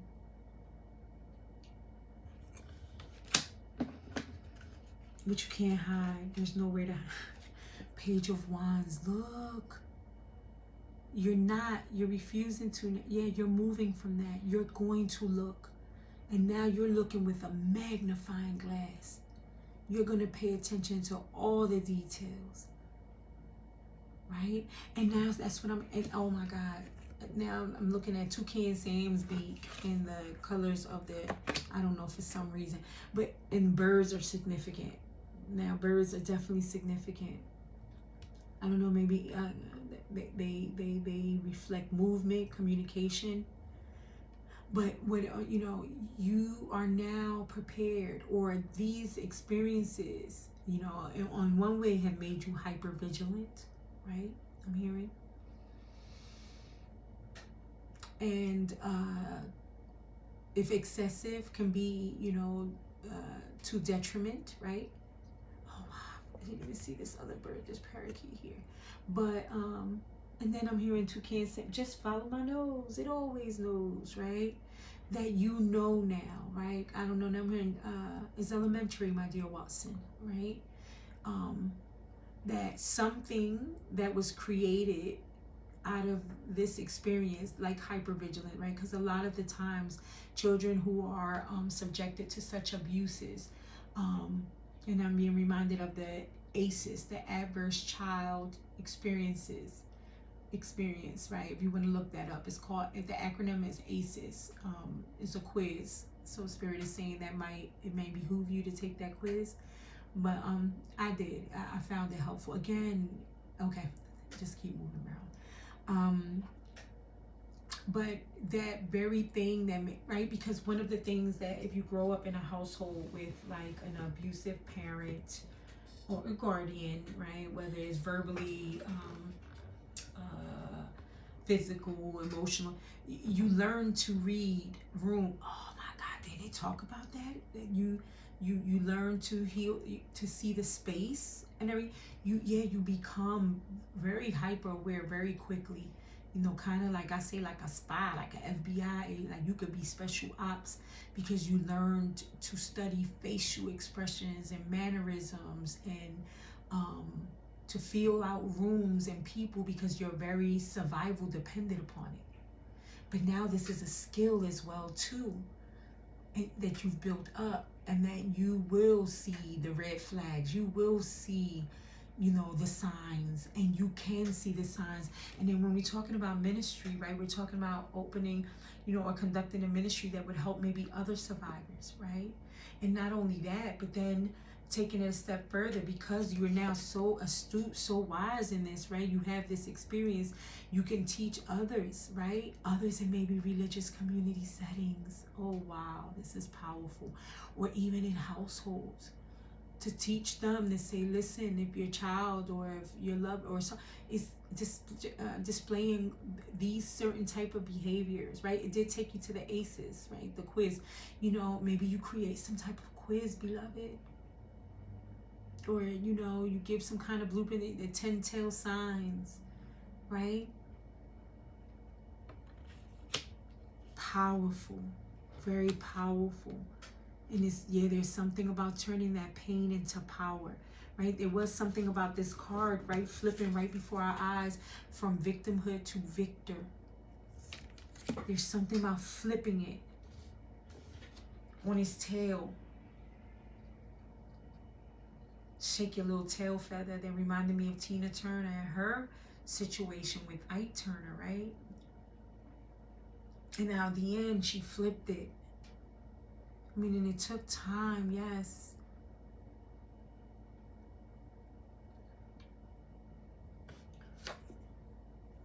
Ten of Wands. Yes, but it's a 10, beloved. It's a 10. It's done. You're ready. You're more than ready, right? Yeah, to move from this state of it having you look wound up tight in the cerebral area, right? All in your mind. And look, by all these different hands, SubhanAllah. For some of them, that's literal.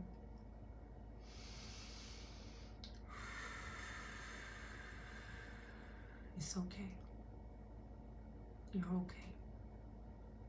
You know, one of the things I began to tell myself, and it became important, and it's an exercise I still do when I find myself really wound up like this and feeling really anxious, is, you know, it's not something I invented, but it was something that was suggested in therapy, that, you know, you kind of like just tap yourself, tap your leg, tap your foot on the ground, take deep breaths and tell yourself, I'm safe, I'm here, right? I'm no longer that little girl in that corner or alone in that house, or, you know, I am an adult now. I have a choice. I can move, I can leave, I can flee if I need to. I'm safe. I'm in my own home now. You know, it depends. It's on the context, the memory, the trigger, whatever, you know. But this is something that is being suggested to you, and then being told you've reached the 10, and now, wow, I'm seeing this. You know how when you go to high school, you have to take those graduation pictures, and they all put you, typically the women, in those like black velour velvet like shawls like that, and you just have to look at the camera and smile like a poised picture. So I don't know, that may be significant for somebody. But again, even if it isn't just high school, it's about the burden, right? The pain of looking poised and having it all together, when no, the whole time, look at the face. And it's, you know, a multitude of people, you know, maybe their opinions, the beliefs, whatever. Not whatever, but the literal stuff, the figurative stuff. But it's at a 10. It's done. And then your last card, oh, the Hermit. And this is who Lorelei, right? That's what they call her. So maybe that's important to you. Maybe look up that name, Lorelei. Now it's interesting. Yeah, she's half mermaid and half child. She's sitting up top of a lighthouse. And she's holding a light for other ships. Yes, beloved. Yes, yes, you're going in to the darkness to get her out. And then yes, she rises. Your inner child, you, right? And look, then half mermaid now, right? Filled with emotion, right? Whereas before it was repressed, right? But now you've become a beacon, a light, a homing device for others to see the light in the dark and come in to safe shores. Wow. Oh, my nose is itching. My ancestors, your ancestors, we want to thank them right now. Right? Yeah, and I'm hearing something about ancestors, right? So maybe there's something that this may have been a pattern or something that was within your ancestral line, and it stops, right? We just had the 10. It stops with you. Yeah, maybe this is 10 generations, subhanAllah. And it stops with you. You're ending it. I mean, to break every chain, break every chain. That's another gospel song. Now the next card is from the Rebel deck, so this might be the rebellious inner child in you, either expressing how they feel, or maybe the way you're inappropriately speaking to yourself. And it says, what the hell are you waiting for? Get that shit done. And I'm hearing this is not the way to speak to yourself. Right? This would, and then they're showing me the orange colors. How they're kind of similar here with the 10 of Wands. 10 of Swords. Why I keep saying Wands? 10 of Swords. That was interesting. Because maybe it felt like a mental burden. Yeah, but this is the 10 sword. That's it. But this is part of the issue, right? Or maybe what has kept you stuck for so long. The fact that, you know, you would speak to yourself this way. And when we're speaking to ourselves this way, how can we have enough compassion and build the courage to go in and get them? right? No, that is not the way you're going in. You're going in filled with compassion and love for self because you're worthy of it. And then it says, if you are waiting for a sign, well, and I'm not even going to read it because I'm hearing this is the way you speak to yourself, right? And I'm hearing Spirit say, if a friend came to you and expressed to you that they have undergone what you have undergone, would you speak to them this way?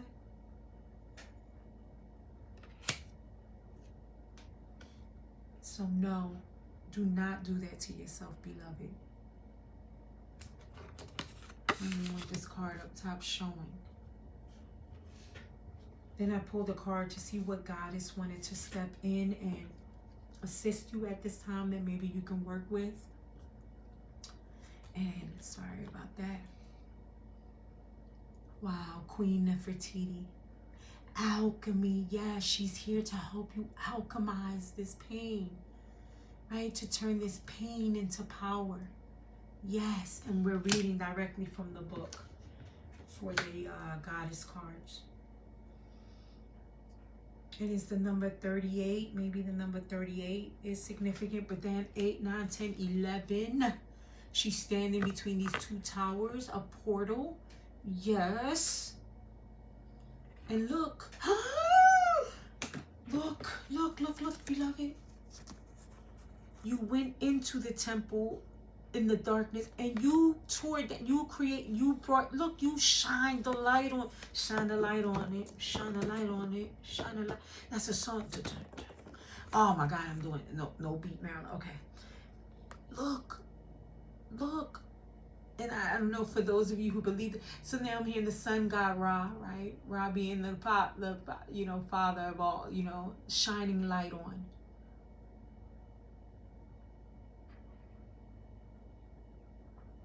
Look at the difference. The temple went from to this. You alchemized it. Baby. Oh my goodness, beloved. And look, you went in, feeling maybe, just naked, like, you were, yeah. And look how you, in royalty, Nefertiti, baby, hairdressing, all standing. Look at the scepter in the hand, with all power, regality, beauty, confidence. Yo, I cannot. Okay. Number 38. My camera said it's about to die, so I don't want to rush through this ever. So Spirit, please help. Queen Nefertiti, goddess of alchemy, Egypt. This is the second goddess. Anyway, temple, queens. Element, fire. Nefertiti was a legendary Egyptian queen whose name means a beauty has come. Celebrated as a goddess and her husband's equal, Queen Nefertiti led a spiritual revolution, worshiping Aten, the sun god.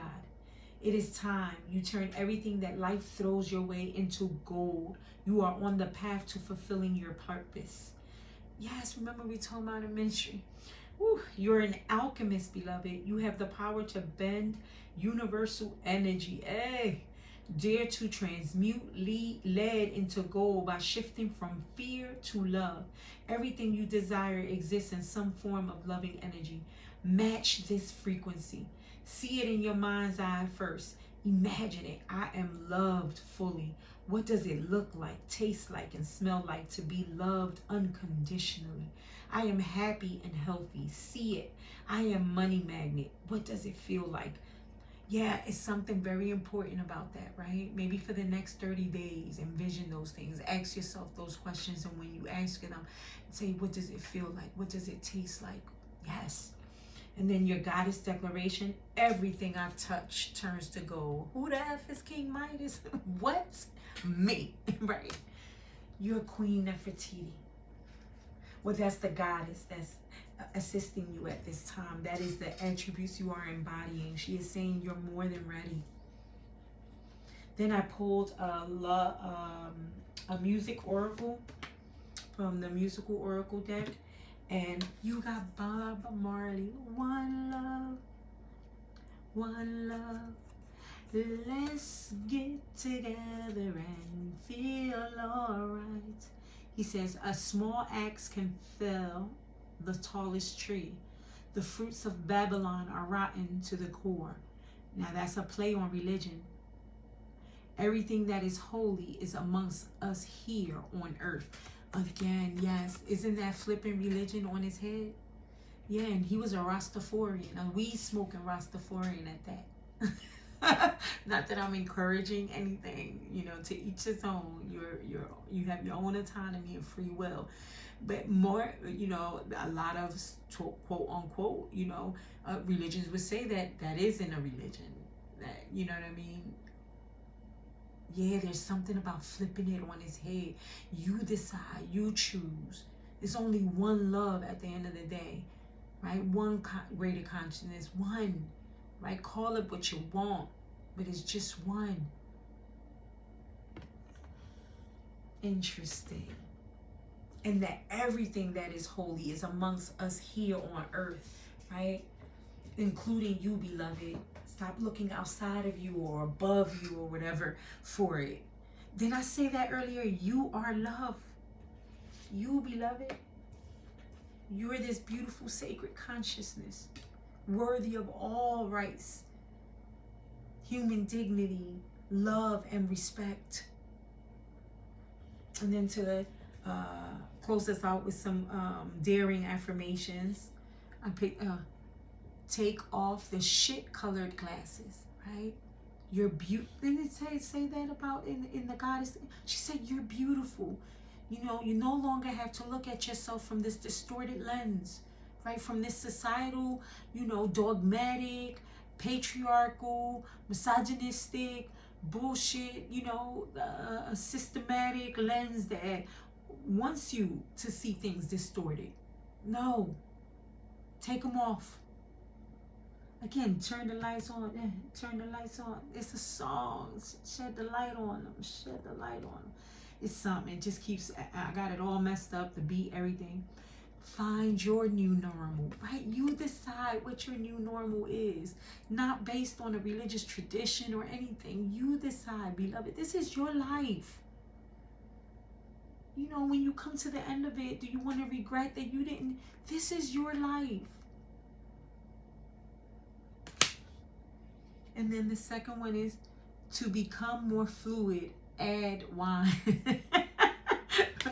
All right, Spirit. First you telling them to smoke some tree and now to drink some wine. I hear Jesus even turned of the water into wine. Yo, now I hear blasphemy. It's stuff for the law. No.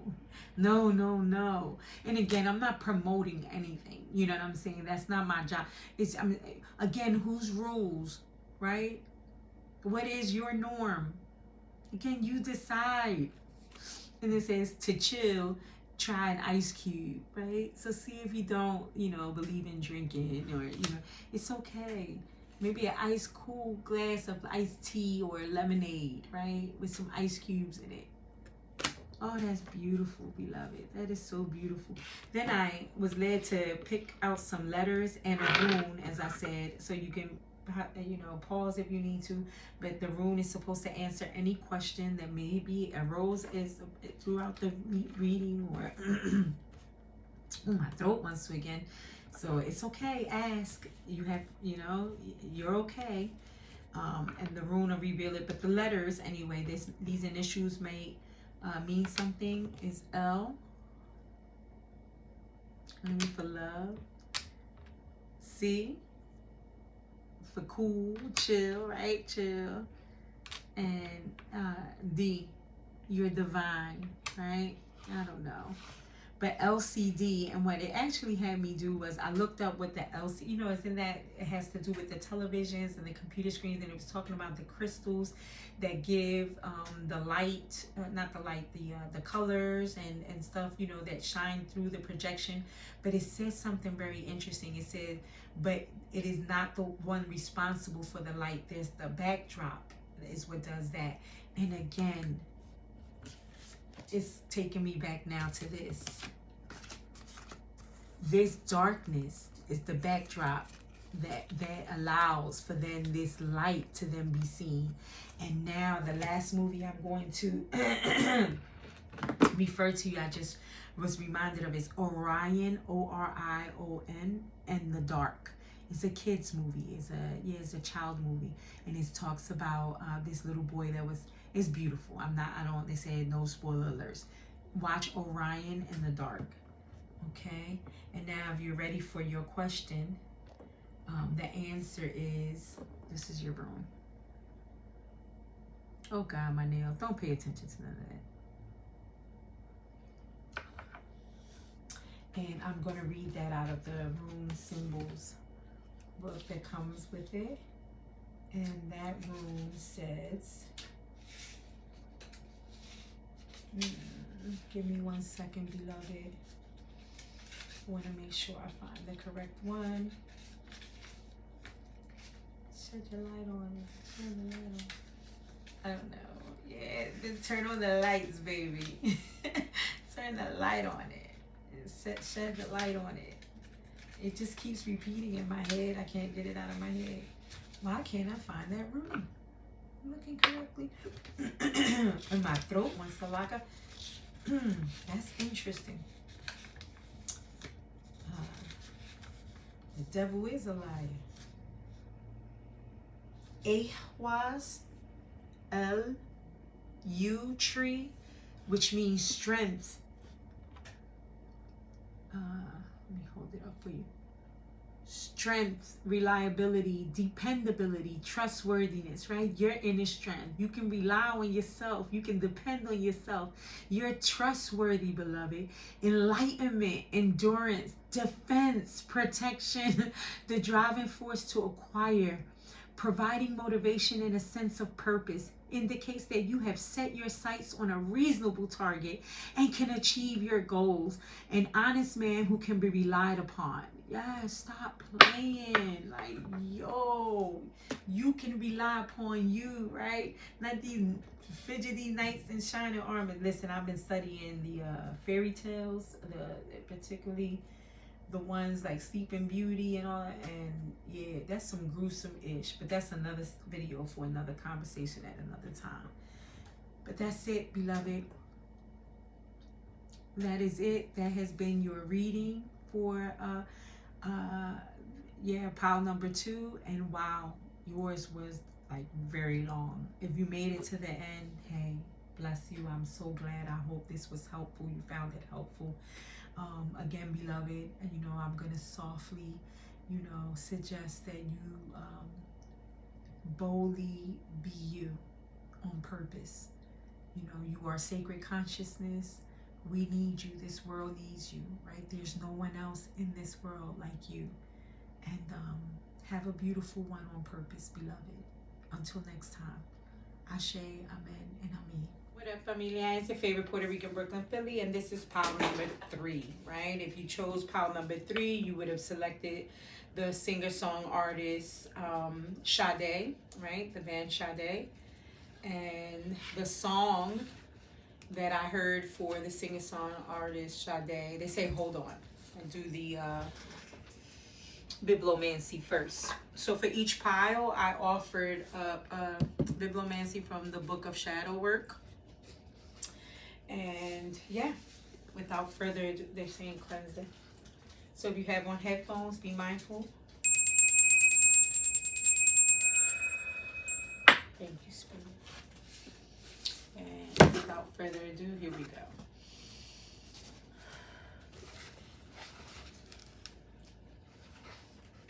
How do you usually deal with feelings of jealousy? It's an actual quiz. It's called the Emotional Awareness Quiz. That's the one that my eye led to question number 2, but they're telling me to read to describe what it is. This quiz is here to help you explore how you handle your emotions, whether you confront them directly, avoid them, or allow them to shape your actions in powerful ways. Take a moment to approach each question with honesty. Where do you feel most at ease with your emotions, and where might you feel resistance? This isn't about labeling your feelings as good or bad, but about understanding the deeper relationship you have with them. And it's interesting for you, the one that is, how do you usually deal with feelings of jealousy? And they want me to read the options. It's multiple choice A through E. A, I acknowledge it and remind myself of my worth. B, I explore why I'm feeling this way and try to learn from it. C, I hide it and avoid thinking about it. D, I feel insecure and compare myself to others. E, I use it as motivation to improve myself. And that is your selection. And if this pile is going to be anything like the previous 2 piles, it's been mind-blowing the way the synchronicities and how from the passage of the book, the selection that is uncovered to the oracle to the cards. I'm revealing these cards to myself as I'm revealing them to you. So my mind has been blown away. And I'm looking forward to some good things. Okay, without further ado, so the general overall theme of this reading is a house divided against itself cannot stand. House meaning you. You are the house. Divided against itself. Some type of schism, fraction, some type of division. This is a love reading, but not a typical love pick a card reading. A typical pick a card love reading. The love reading is, if we're going to say that this is a love reading, is discussing the love within yourself, right?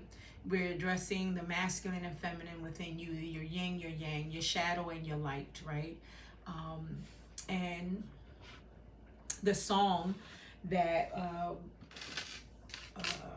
by Sade, the group Sade, the band Sade, that was for pile number 3 was, I'm pulling it up, No Ordinary Love. 1992 was when this song came out. I don't know. This is the first time they're making me give the date. Maybe that's relevant for someone in this pile. Sade looks like a mermaid, interestingly enough, in her video. If anyone remembers this video, she plays a mermaid. Yeah, underwater, which is interesting. So already we're being hit with a lot. That's what the quiz was about, right? This quiz was on how do you handle emotions. Already the synchronicity, see? And they want me to read the first part. So it's, I gave you all the love I got. I gave you more that I could give. I gave you love. I gave you all that I have inside, and you took my love. You took my love. I want to sing it, but I can't sing. But yeah, I'm hearing it. It's a beautiful song. Didn't I tell you what I believe? Did somebody say that a love like that won't last? Didn't I give you all that I've got to give, baby? Now, from the very first stanza is interesting. From the very first verse, right, from the chorus up top. I gave you all the love I got. I gave you more that I could give. I gave you love. I gave you all that I have inside. Yeah. When I heard that this morning as I was going through this, as the songs were being revealed to me and for this reading. So what you're supposed to be doing is envisioning this song, your inner self, either your higher self, your inner child, some aspect of yourself, your masculine self or your feminine self, is singing this song to you. So you're hearing this directly from them. So, usually we'll listen to songs and we're either dedicating that to a lover or, hearing the song as if someone is talking and dedicating it to us. And there is a someone, but the someone is you. And that's what I heard. I heard the individual inside say, I gave you all the love I got. I gave you more that I could give, right? But I definitely gave you love. And they taken me down to, I gave you all that I have inside, and you took my love. Yes, you took my love. I keep trying, I keep crying, I keep trying for you. There's nothing like you and I, baby. This is no ordinary love. No ordinary love. This is no ordinary love. And it's, what I hear is your inner essence saying this to you. I gave you all the love, right? I gave you all of me and all that I could give, right? And it's like I'm hearing, like, like in the song, what she's saying is, like, why are you rejecting it? Did you hear something, right? Did somebody else say that this type of love couldn't last? Or, right, what happened, right? And that your soul, the inner child, your higher self is crying out to you. I keep trying, I keep crying out, right? Because the book, the selection is from shadow work, right? Your shadow typically is defined as like the deep conscious, subconscious, or of us that we tend to mask or repress, right? Those aspects of ourselves that we're not too keen on displaying, right? Or showing, not only to others, but even to ourselves, right? So therefore we walk around with personas or masks, right? Covering it up. There's a lot of repression. So this inner voice of yours, and we'll see if it's an inner child or how, you decide. There's so many people. It came out differently in different piles. But it's calling out to you. And it's literally saying, I keep trying and I keep crying for you. Right? I'm here to say, I want you and I to have a relationship. I want you and I to be what we're supposed to be, which is one. Right? And there's something key about did somebody tell you that a love like ours couldn't last? So that something along the way, it's acknowledging that something along the way caused the schism, caused the separation, caused you to look at you differently, to cause you to look at the love you held for yourself, right? The love that you come automatically with, right? So pure, so innocent for self. Something happened to skew that somehow. Excuse me, confirmation. And the first oracle card that came out for you is procrastination. Interesting. Procrastination. They're taking me back to the song. For every other pile, it was only like a couple of first lines. But they want me to... when you came my way, you brightened every day with your sweet smile. Did I tell you what I believe? Did somebody say that a love like ours can't last? I keep crying for you. Keep trying for you. Keep flying for you. And I'm falling. Right? Okay, Spirit will make sense of it as it goes. Procrastination, right? Let's look at this for a minute. So the first thing that sticks out to me is the cat, right? So I hear that's your intuition.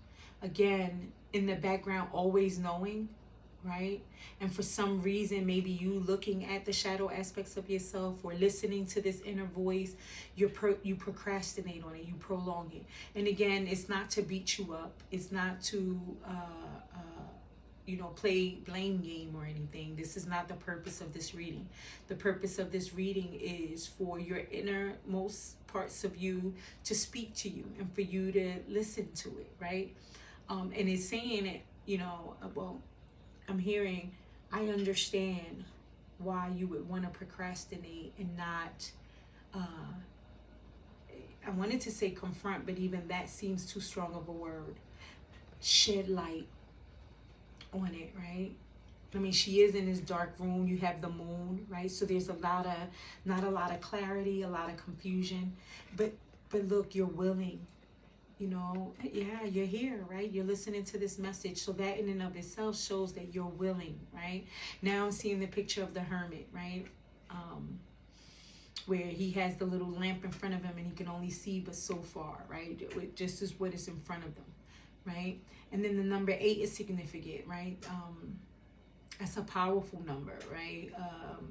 They want me to look it up in terms of numerology. One of your letters fell to the ground, the Scrabble letters that we picked. and it was you. And I heard that scene on Boys in the Hood with Grady, if anybody remembers Good Times, not Good Times, Sanford and Son. He plays in that movie, and in that there's a scene where the father is speaking to the whole community, and he turns around, he says, you. So there's something about you assuming responsibility for you now. You're finally willing, right? And even if it's a small piece at a time, right? That's okay, right? Every step counts, right? So the number 8 signifies cosmic balance, urging a connection between material success and spiritual integrity. There was something else. Karmic lessons ruled by Saturn. The number 8 also emphasizes lessons in discipline, responsibility, resilience, and the ethical use of power. So there's something about, yes, because they made me reference that part of in Boys in the Hood where he was like, you, where that was his way, that character's way of saying, yes, look at yourselves, right? What role, you know,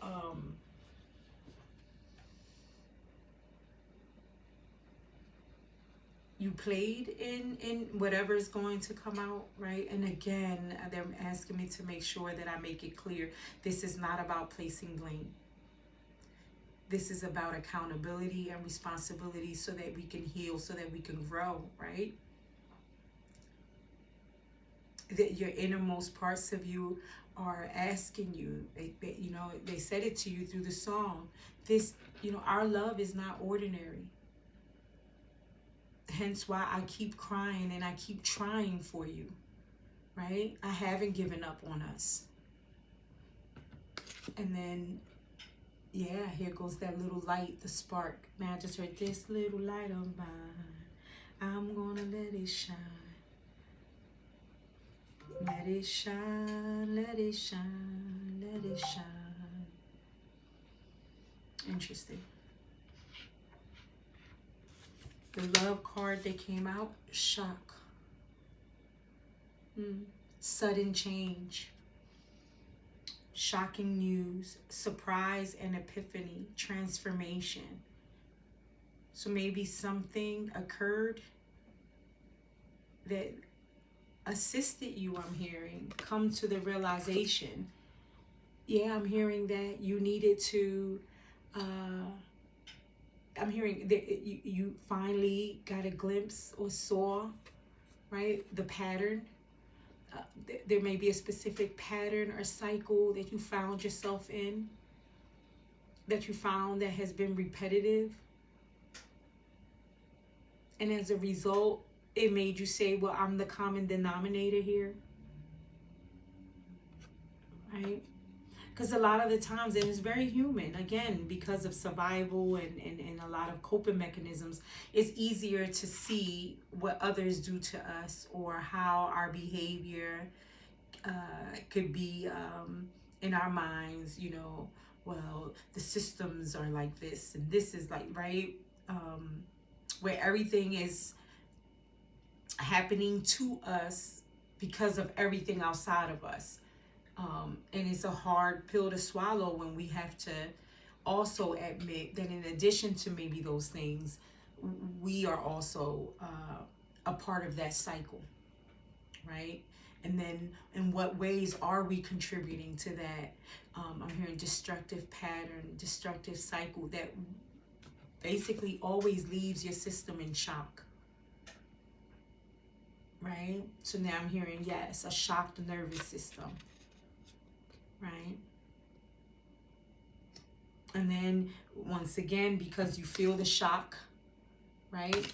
It feels so striking at the time. Then you recoil and you go back into,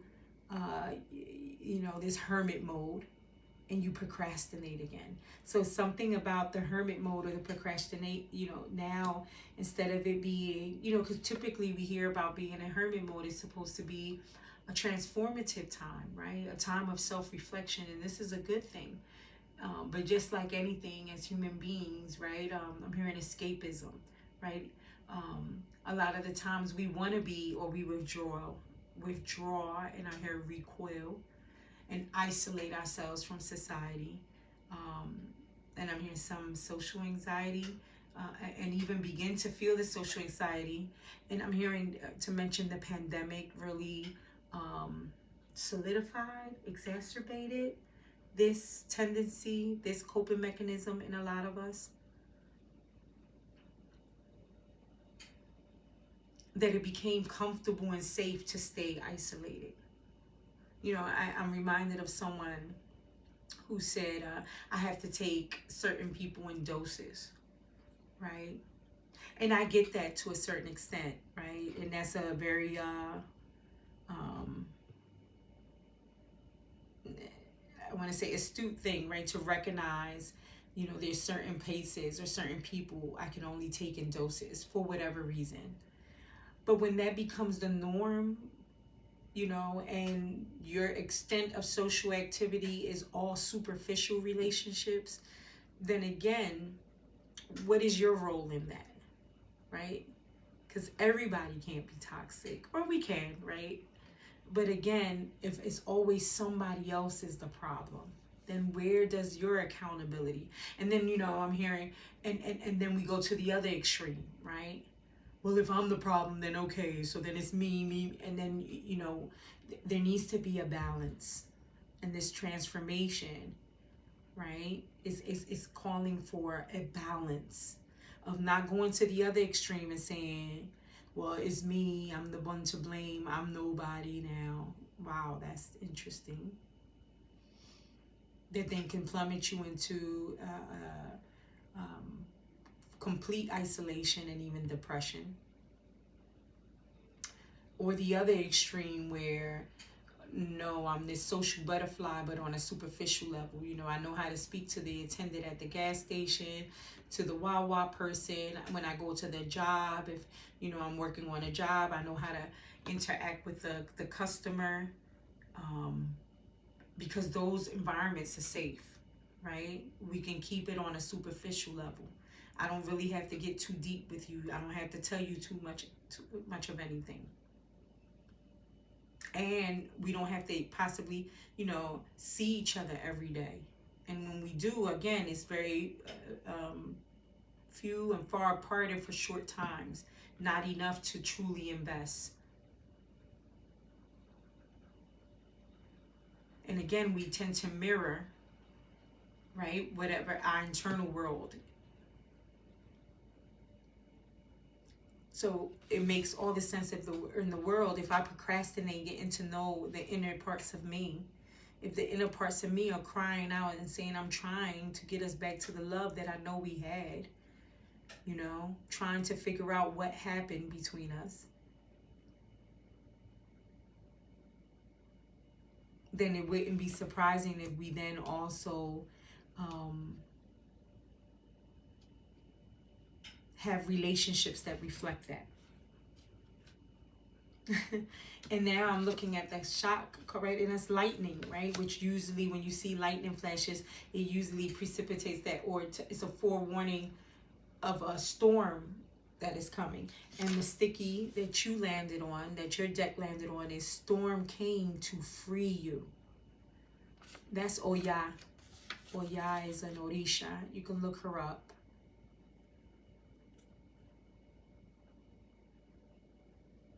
And it came to free you from external and internal conditions, right? These conditions that I'm hearing you placed on yourself. And not necessarily they were all that you played, right? A lot of them are systemic. A lot of them were at a certain point in our lives out of our reach, out of our, we couldn't do anything about it, right? Particularly when we're children or young adults, if we're still living in the households of others and we're still very much dependent for our basic needs and our sustenance and things of that nature, those outer forces are in charge. But now I'm hearing you're an adult now, it's safe enough for you to be you.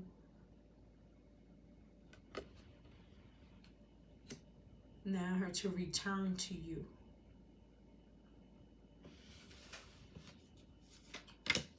This next card is the Dark Confession of the Soul. So it's going to be a direct message from that subconscious part of you, right? And it reads, I am distracting myself to avoid thinking of you. Again, it goes right with the procrastination, right? So a lot, and I mentioned that earlier. So there's a lot of escapism, possibly numbing, I'm hearing now, right? And that numbing can come, I'm hearing, in the form of smecks and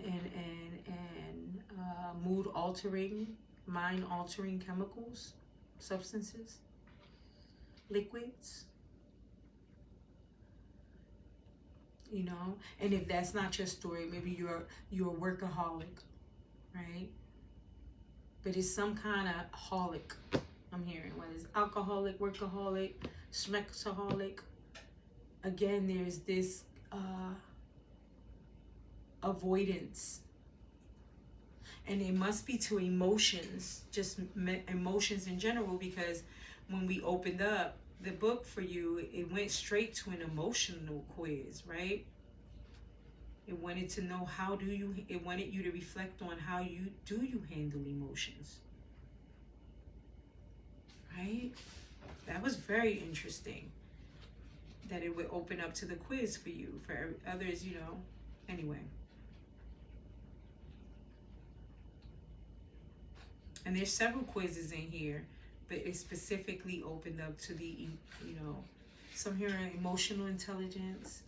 Maybe you weren't encouraged or ever learned, maybe in your household where people didn't display emotions.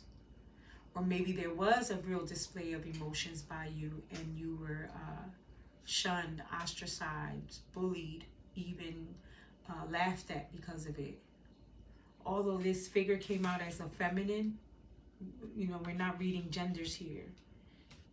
So you could be very much a masculine, and you're denying your feminine. And it is your feminine aspect of you that is crying. I told you it would come out. Spirit has just been beautiful in doing that. That is denying you. That you're denying.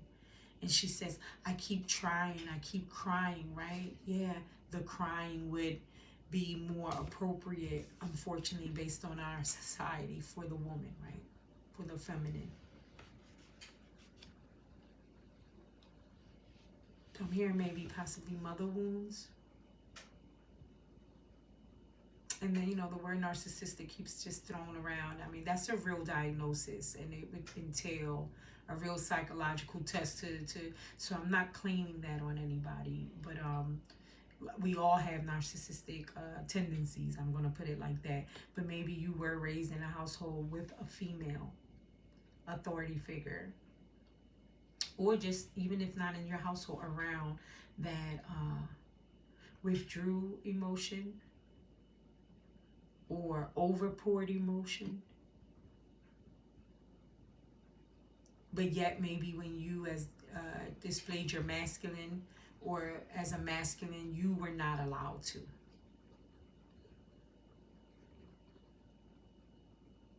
So you couldn't respond emotionally to her over emotional behavior. I just heard erratic.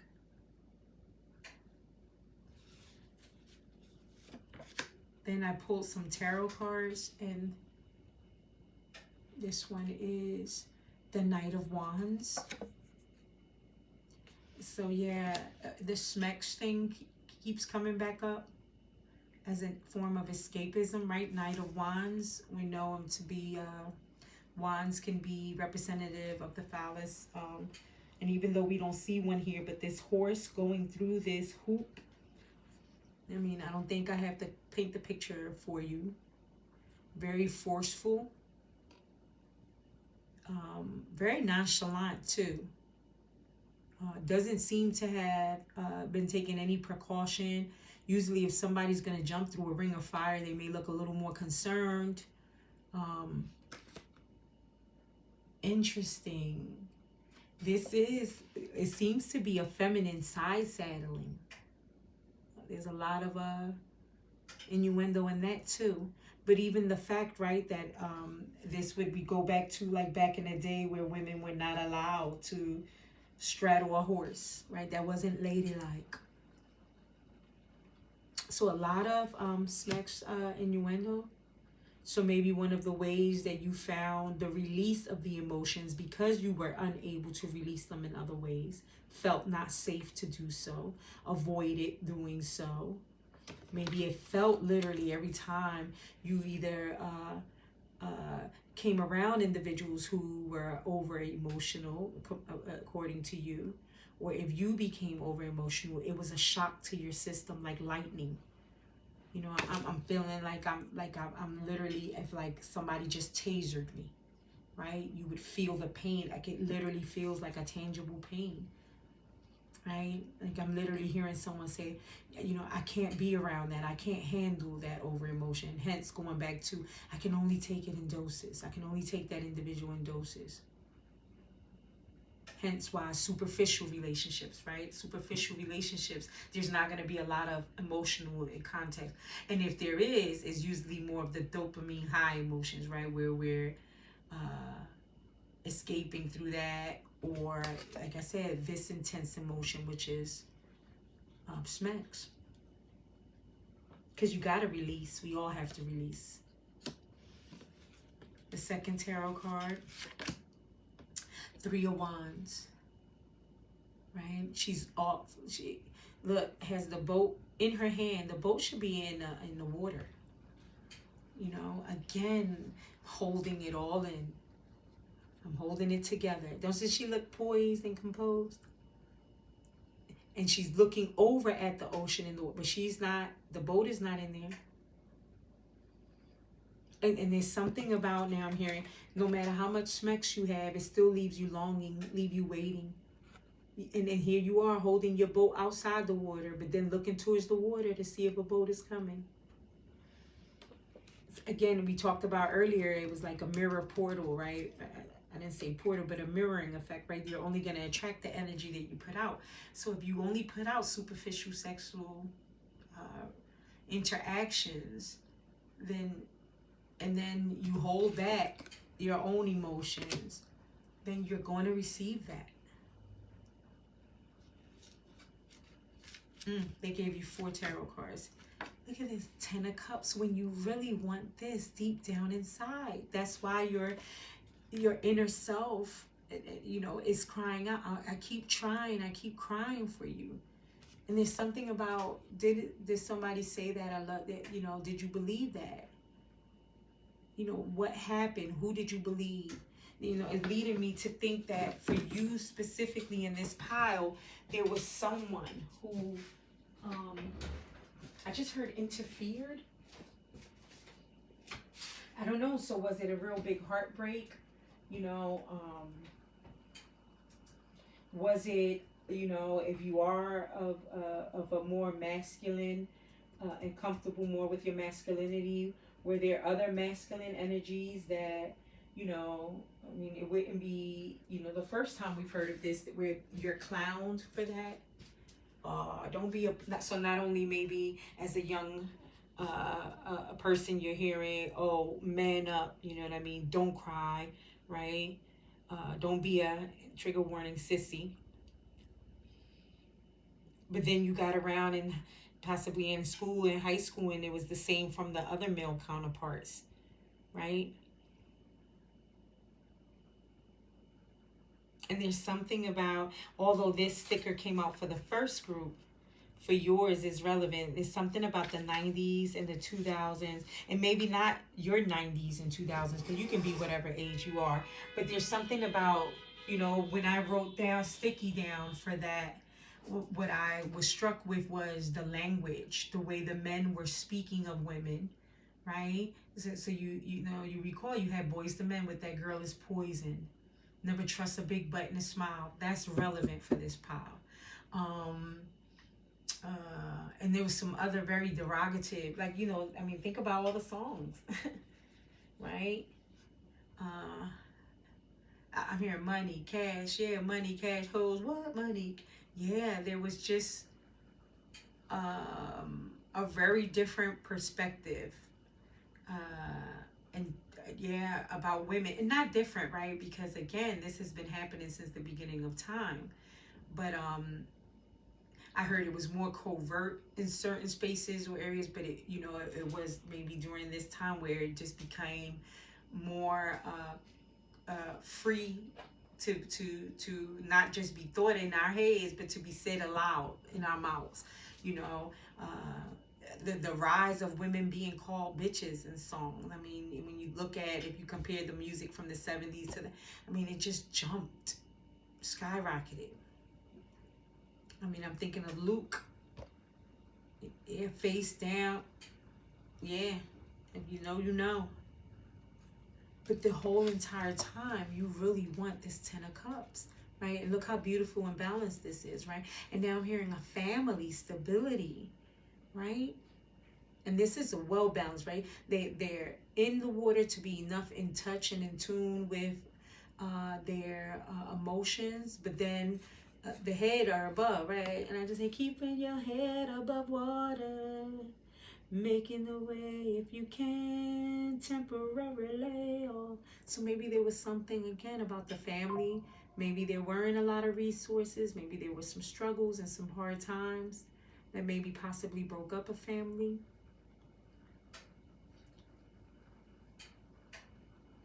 But there's this beautiful balance of head and heart, right? And again, don't look at this as you and another, but you with you. You're masculine and feminine. They want it. They want this so. You want this so bad. Yeah, I heard. I don't need nobody. I don't want nobody. I can live by myself. I heard crap, and more crap. I didn't say. I'm just telling you what I'm hearing. I gotta say. So listen. Don't argue with me. You know. Don't say in the comments. If that's not you, then okay. That's not you. Let it fly.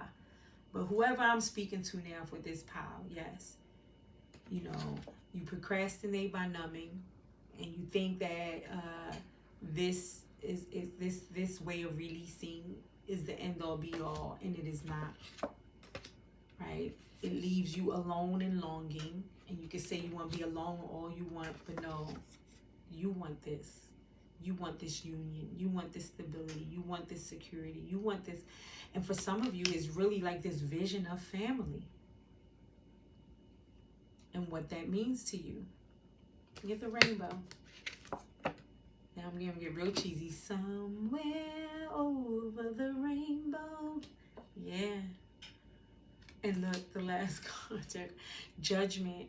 Yeah, that's why I heard bull crap, but bullshit. You say, I say, we call bullshit. I'm heard, yeah, it's a game or something that's like, yeah, you have to figure out if the person is something that, or you say, no, you call bullshit, right? Maybe it's with cards or something. But your soul, I'm hearing, is calling bullshit on this. It's calling judgment on this. It's saying, you know, who we fronting, I heard who you perpetrating a fraud for. Right? Who you know, what you clout chasing? Who you frauding for?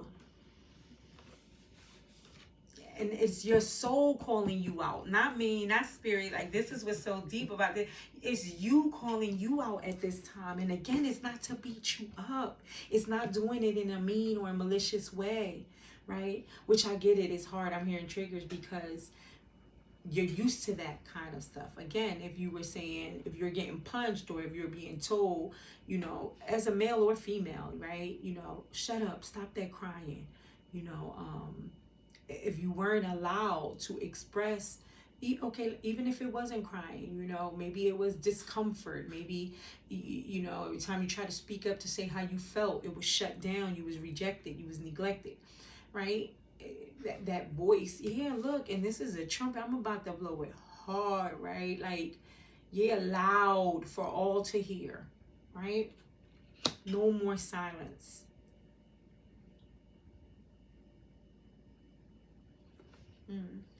Now this next card is from the Rebel deck. So this is either your inner soul, that's what they're saying to call it, your inner essence. This is how it talks to itself, or this is a message that it needs to receive.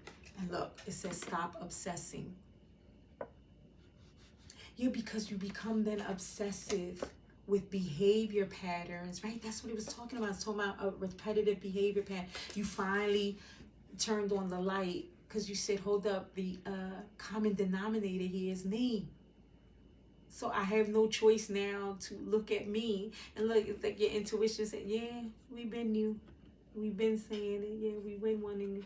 But again, don't blame yourself, right? One of the things that it was clear in the other piles that our spirit had me to point out is that our bodies, right, automatically, as a survival mechanism, it'll do things like that. It will be avoidant. It will procrastinate because it feels and is thinking that it's correlating it to the pain it felt before. So when it sees something similar, it's like, like trumpets are blowing, warning, warning, warning, right? And then you procrastinate, you stop, you don't want to feel it. And then on the other side it says, you are not the fucking center of the universe. Interesting. And now that's what I'm saying. That's the part where they're saying that's what you were told. And you took that and you ran with it so much so that you said, well, since I'm not the center of the universe, because it was said to you so crass, so unloving. So, again, but, I'm hearing, but everybody else was. It's just, it became problematic when you wanted to speak up, when you wanted to express how you felt. Then all of a sudden saying, you're not the center of the universe. So although those people are no longer around you to talk to you like that, you talk to yourself like that. And because you hear that inner voice, then you go into this pattern of everything we just discussed, of procrastinating, of distracting yourself, of obsessing over, coping mechanisms that are self-sabotaging essentially, and that are giving you the exact opposite of what you really want, which is this 10 of Cups with yourself.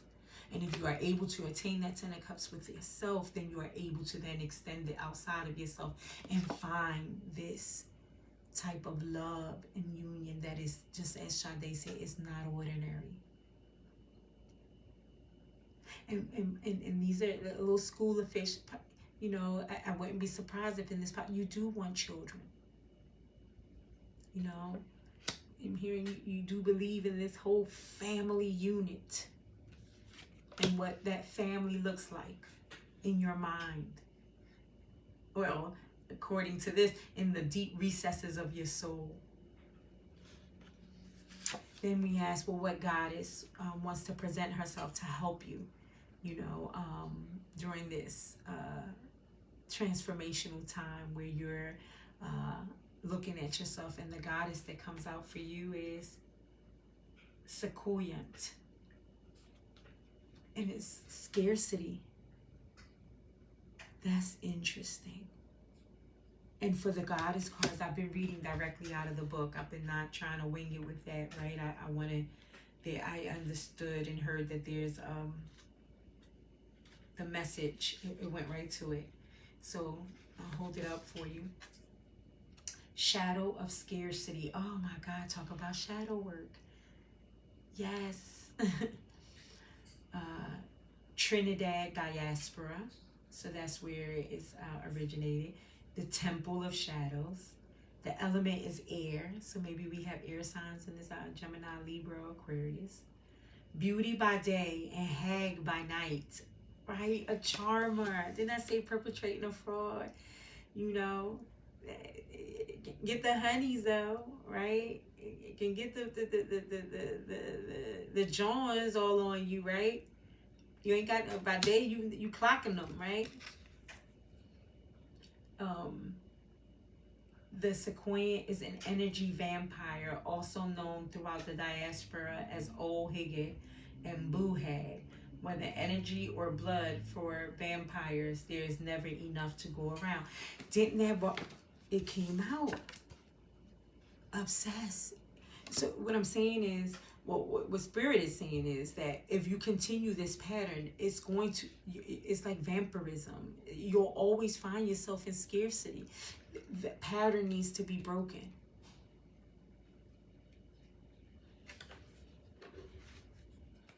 It's a trick. It's a lie. Right? All girls are not poison. Right? You know, I'm hearing all women are not gold diggers after your money or trying to take you down somehow, male or female. It says Sequoia's shadow guidance. You have so much more than you realize. You have access to unlimited joy, love, good times, pleasures, and prosperity. Be grateful for your riches. Yeah, there's something about, yeah, and I feel like I'm talking, I wanted to say, I'm going to keep that to myself. Well, no, I'll say it. So I was listening to this astrologer, and she breaks down the different zodiac signs, and she gives you their shadow aspects.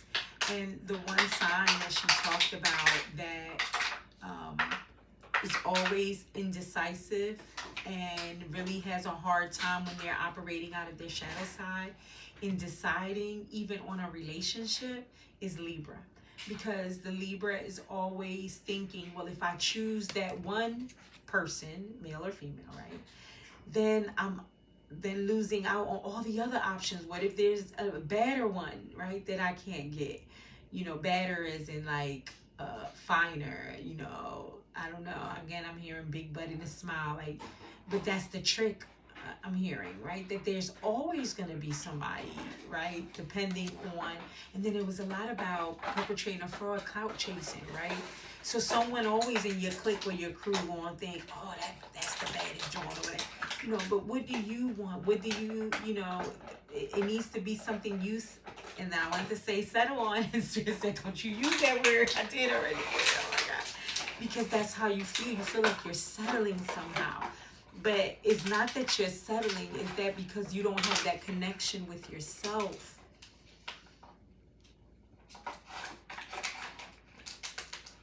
Yeah, it'll always leave you longing for that connection. For the next bad car, the next, you know, fly crib, fly clothes, fly, you know, job, whatever, you know, never making enough money, nothing, you know, you'll be a bottomless well, always assessing. And I'm not speaking that over anybody's life. And that's my Maltese, he's tearing the bottle up.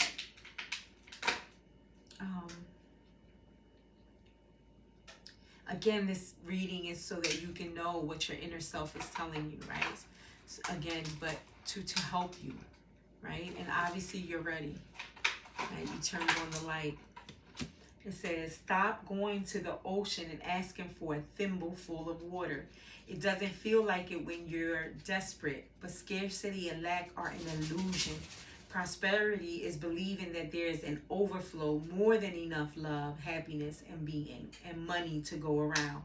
Vampires take from others because they don't have enough life force for themselves.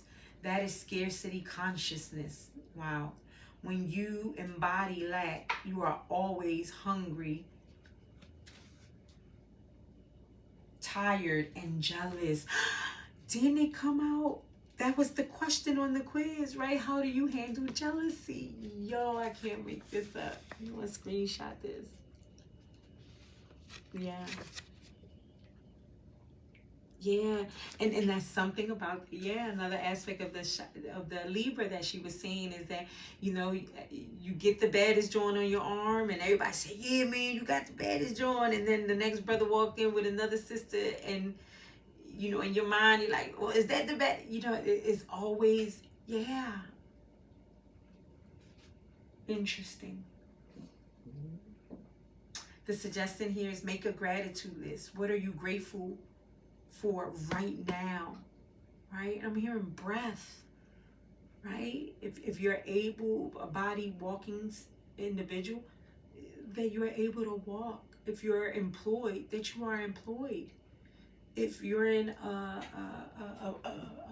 if you have a roof over your head, whether it's a mansion or a room, that you have that. If you're listening to this video, then you obviously have some type of device with internet connection. You know, if you're not laying in somebody's hospital, then you have some type of health, right? That the way to dispel, I'm hearing, this behavior and to help break this cycle, this pattern, is a gratitude list, right? And I'm here, it must be consistent on a daily basis, right? Yeah, like a daily reminder. Yeah. And the goddess declaration, my blessings always overflow, right? There's something really key or significant about understanding and knowing that there's more than enough. This mentality, now I'm hearing it's like what, a lot of the politicians do, right? With the fear mongering, always making us think that there's not enough to go around. And when we think that, what happens? We form these mobs that then wind up fighting one another and scrapping like there isn't enough. Confirmation when there really is. I then was led to pull from the musical oracles, because since we started off with an artist and a song, to see which one would come out for each pile, and yours is Freddie Mercury. Interesting. Now, the first thing so I may be speaking to someone who is part of the LGBTQI now, I think it is. I apologize if I messed that up. But yes.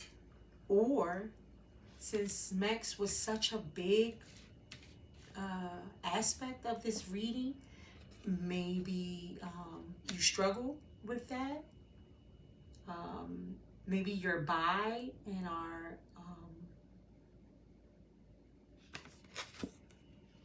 inwardly and quietly struggling with that, not sure how to come out with that. I mean, I'm just saying the vibe that I got. I mean, I believe when I watched the Freddie Mercury story, that was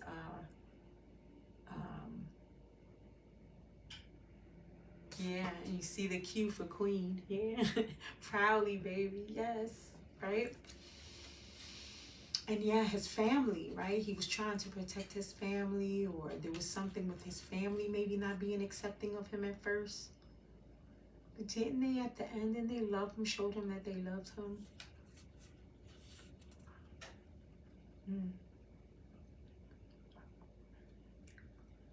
A dramatic life is better than being dramatic about life, right? And there's something about, being this drama queen when we're always thinking that, there's not enough, and, always being jealous and always obsessing over the next best big thing and clout chasing and perpetrating a fraud, right? That's living a real dramatic, being dramatic about life. And he's saying, no, a dramatic life is better than being dramatic. Right? Like, live. Yes, I'm hearing spirits. Live. If you're cute, queer, baby, then queer it up. Yeah, fuck what everybody else got to say. Right? This is your life. And then he says, extravagance is the wicked stepmother of invention. Oh my God. See, it's talking about, going overboard, right? And I have to have the next most extravagant car, the next extravagant. It's never going to be enough. It'll never be enough. It's an okie doke. You've been bamboozled. There's nothing more precious than frivolity. Yes, okay, baby. All right, and then, you got one affirmation card that says, you are a child of the universe. Right, you belong, and I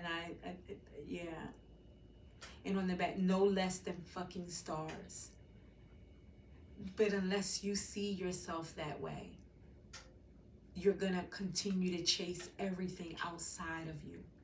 And it's so beautiful. I love the way that they did the, like the cosmos or the sky, pitch black with the stars, because we're talking about that shadow, the inner essence of you. You, baby, are no less than the fucking stars. But you have to see that. And when you see that, then sky's the limit, man. It's done. Everybody else will also, and you will also attract others that way. Now, I also pulled a rune, and it was instructed to instruct you to pick any, to ask a question, right, in your mind, and the rune will speak to that question. And the rune you got is this one, and I'm going to read out the book, the Rune Symbols book. Let's see what message the runes want to give, maybe in response to the question or just in general.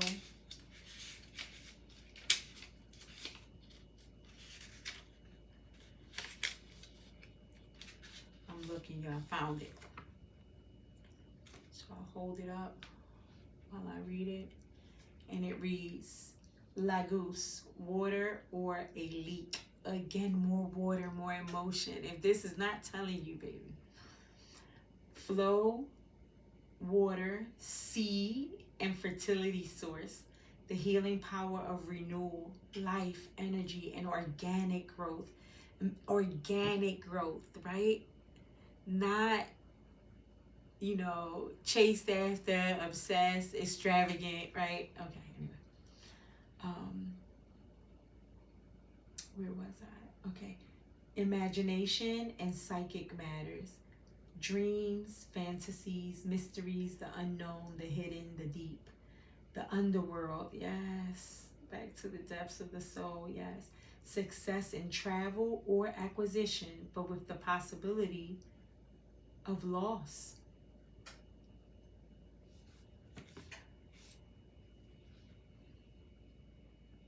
Laguz. Now you can go ahead and look up this rune yourself, Laguz, and see, what more in depth it will give you.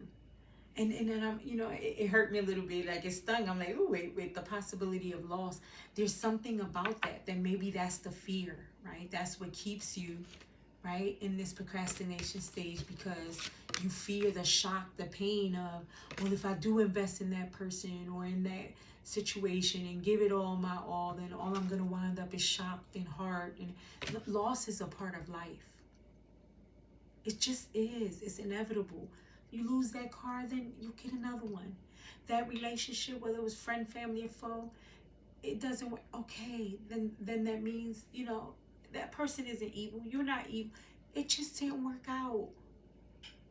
Life is filled with loss. It's just inevitable. I mean, my family members, friends, they're going to pass away. Loss is just inevitable. So there's something about accepting it and not running from it. And then I pulled some letters from the Scrabble, and a couple of words came out. So it's the U-N-E-W and then U and T. So when I play around with them, right, is went, right? Like I went somewhere new, doing something new. Tune, right? Listen to a little tune. There's something about music as well. Nut, N-U-T, and I mean that smexually.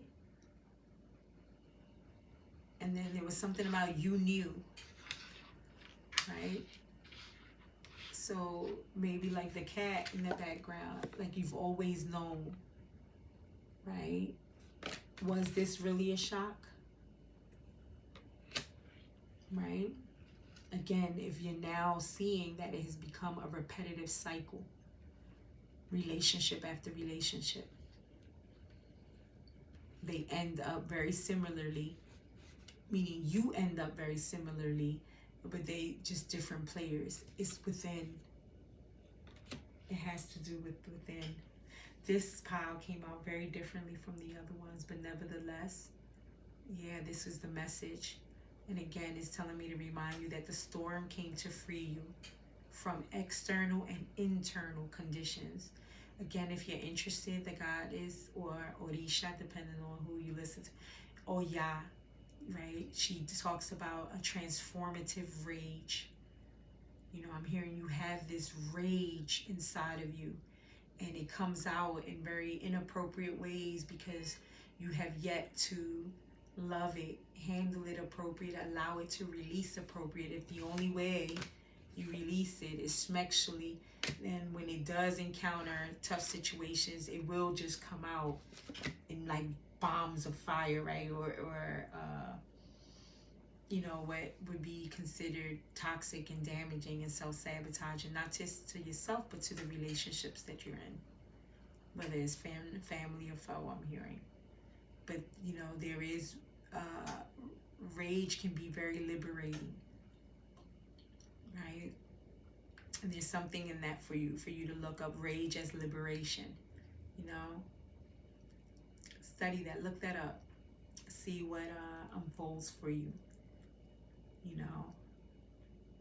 And there's many ways to express our emotions. If we can't do them verbally initially, and we still are struggling with vulnerably being with others, well then, do you play an instrument? Do you dance?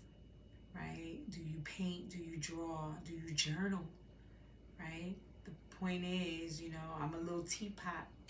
Tip me over and pour me out, right? If not, you're going to hear me. That whistle is you can't repress it. It'll come out in self-sabotaging and destructive ways, again, not only to you, but to the relationships outside of you. But most importantly, Spirit is saying the one within you. And if you don't believe in the Spirit, if you're atheist, agnostic, that's okay. Your inner self, your inner essence, your soul is crying. It says, I keep trying, right? And there's something about the feminine aspect of you that is crying out. Okay, beloved, that is the message for your pile. I hope that you were able to resonate somehow and that it was helpful in some way. Again, I will softly suggest for you to be authentically you on purpose, as there is no other in this world like you. Right? We need you. This world needs you. Your unique creativity, your unique essence. Right? You are a sacred consciousness. You are worthy of love because you are love. Not only the love for yourself, human dignity and respect for self, right? But then to be able to share that with another as well. On that note, you have a beautiful day or evening on purpose. And until next time, beloved, Ashe, Amen, and Amen.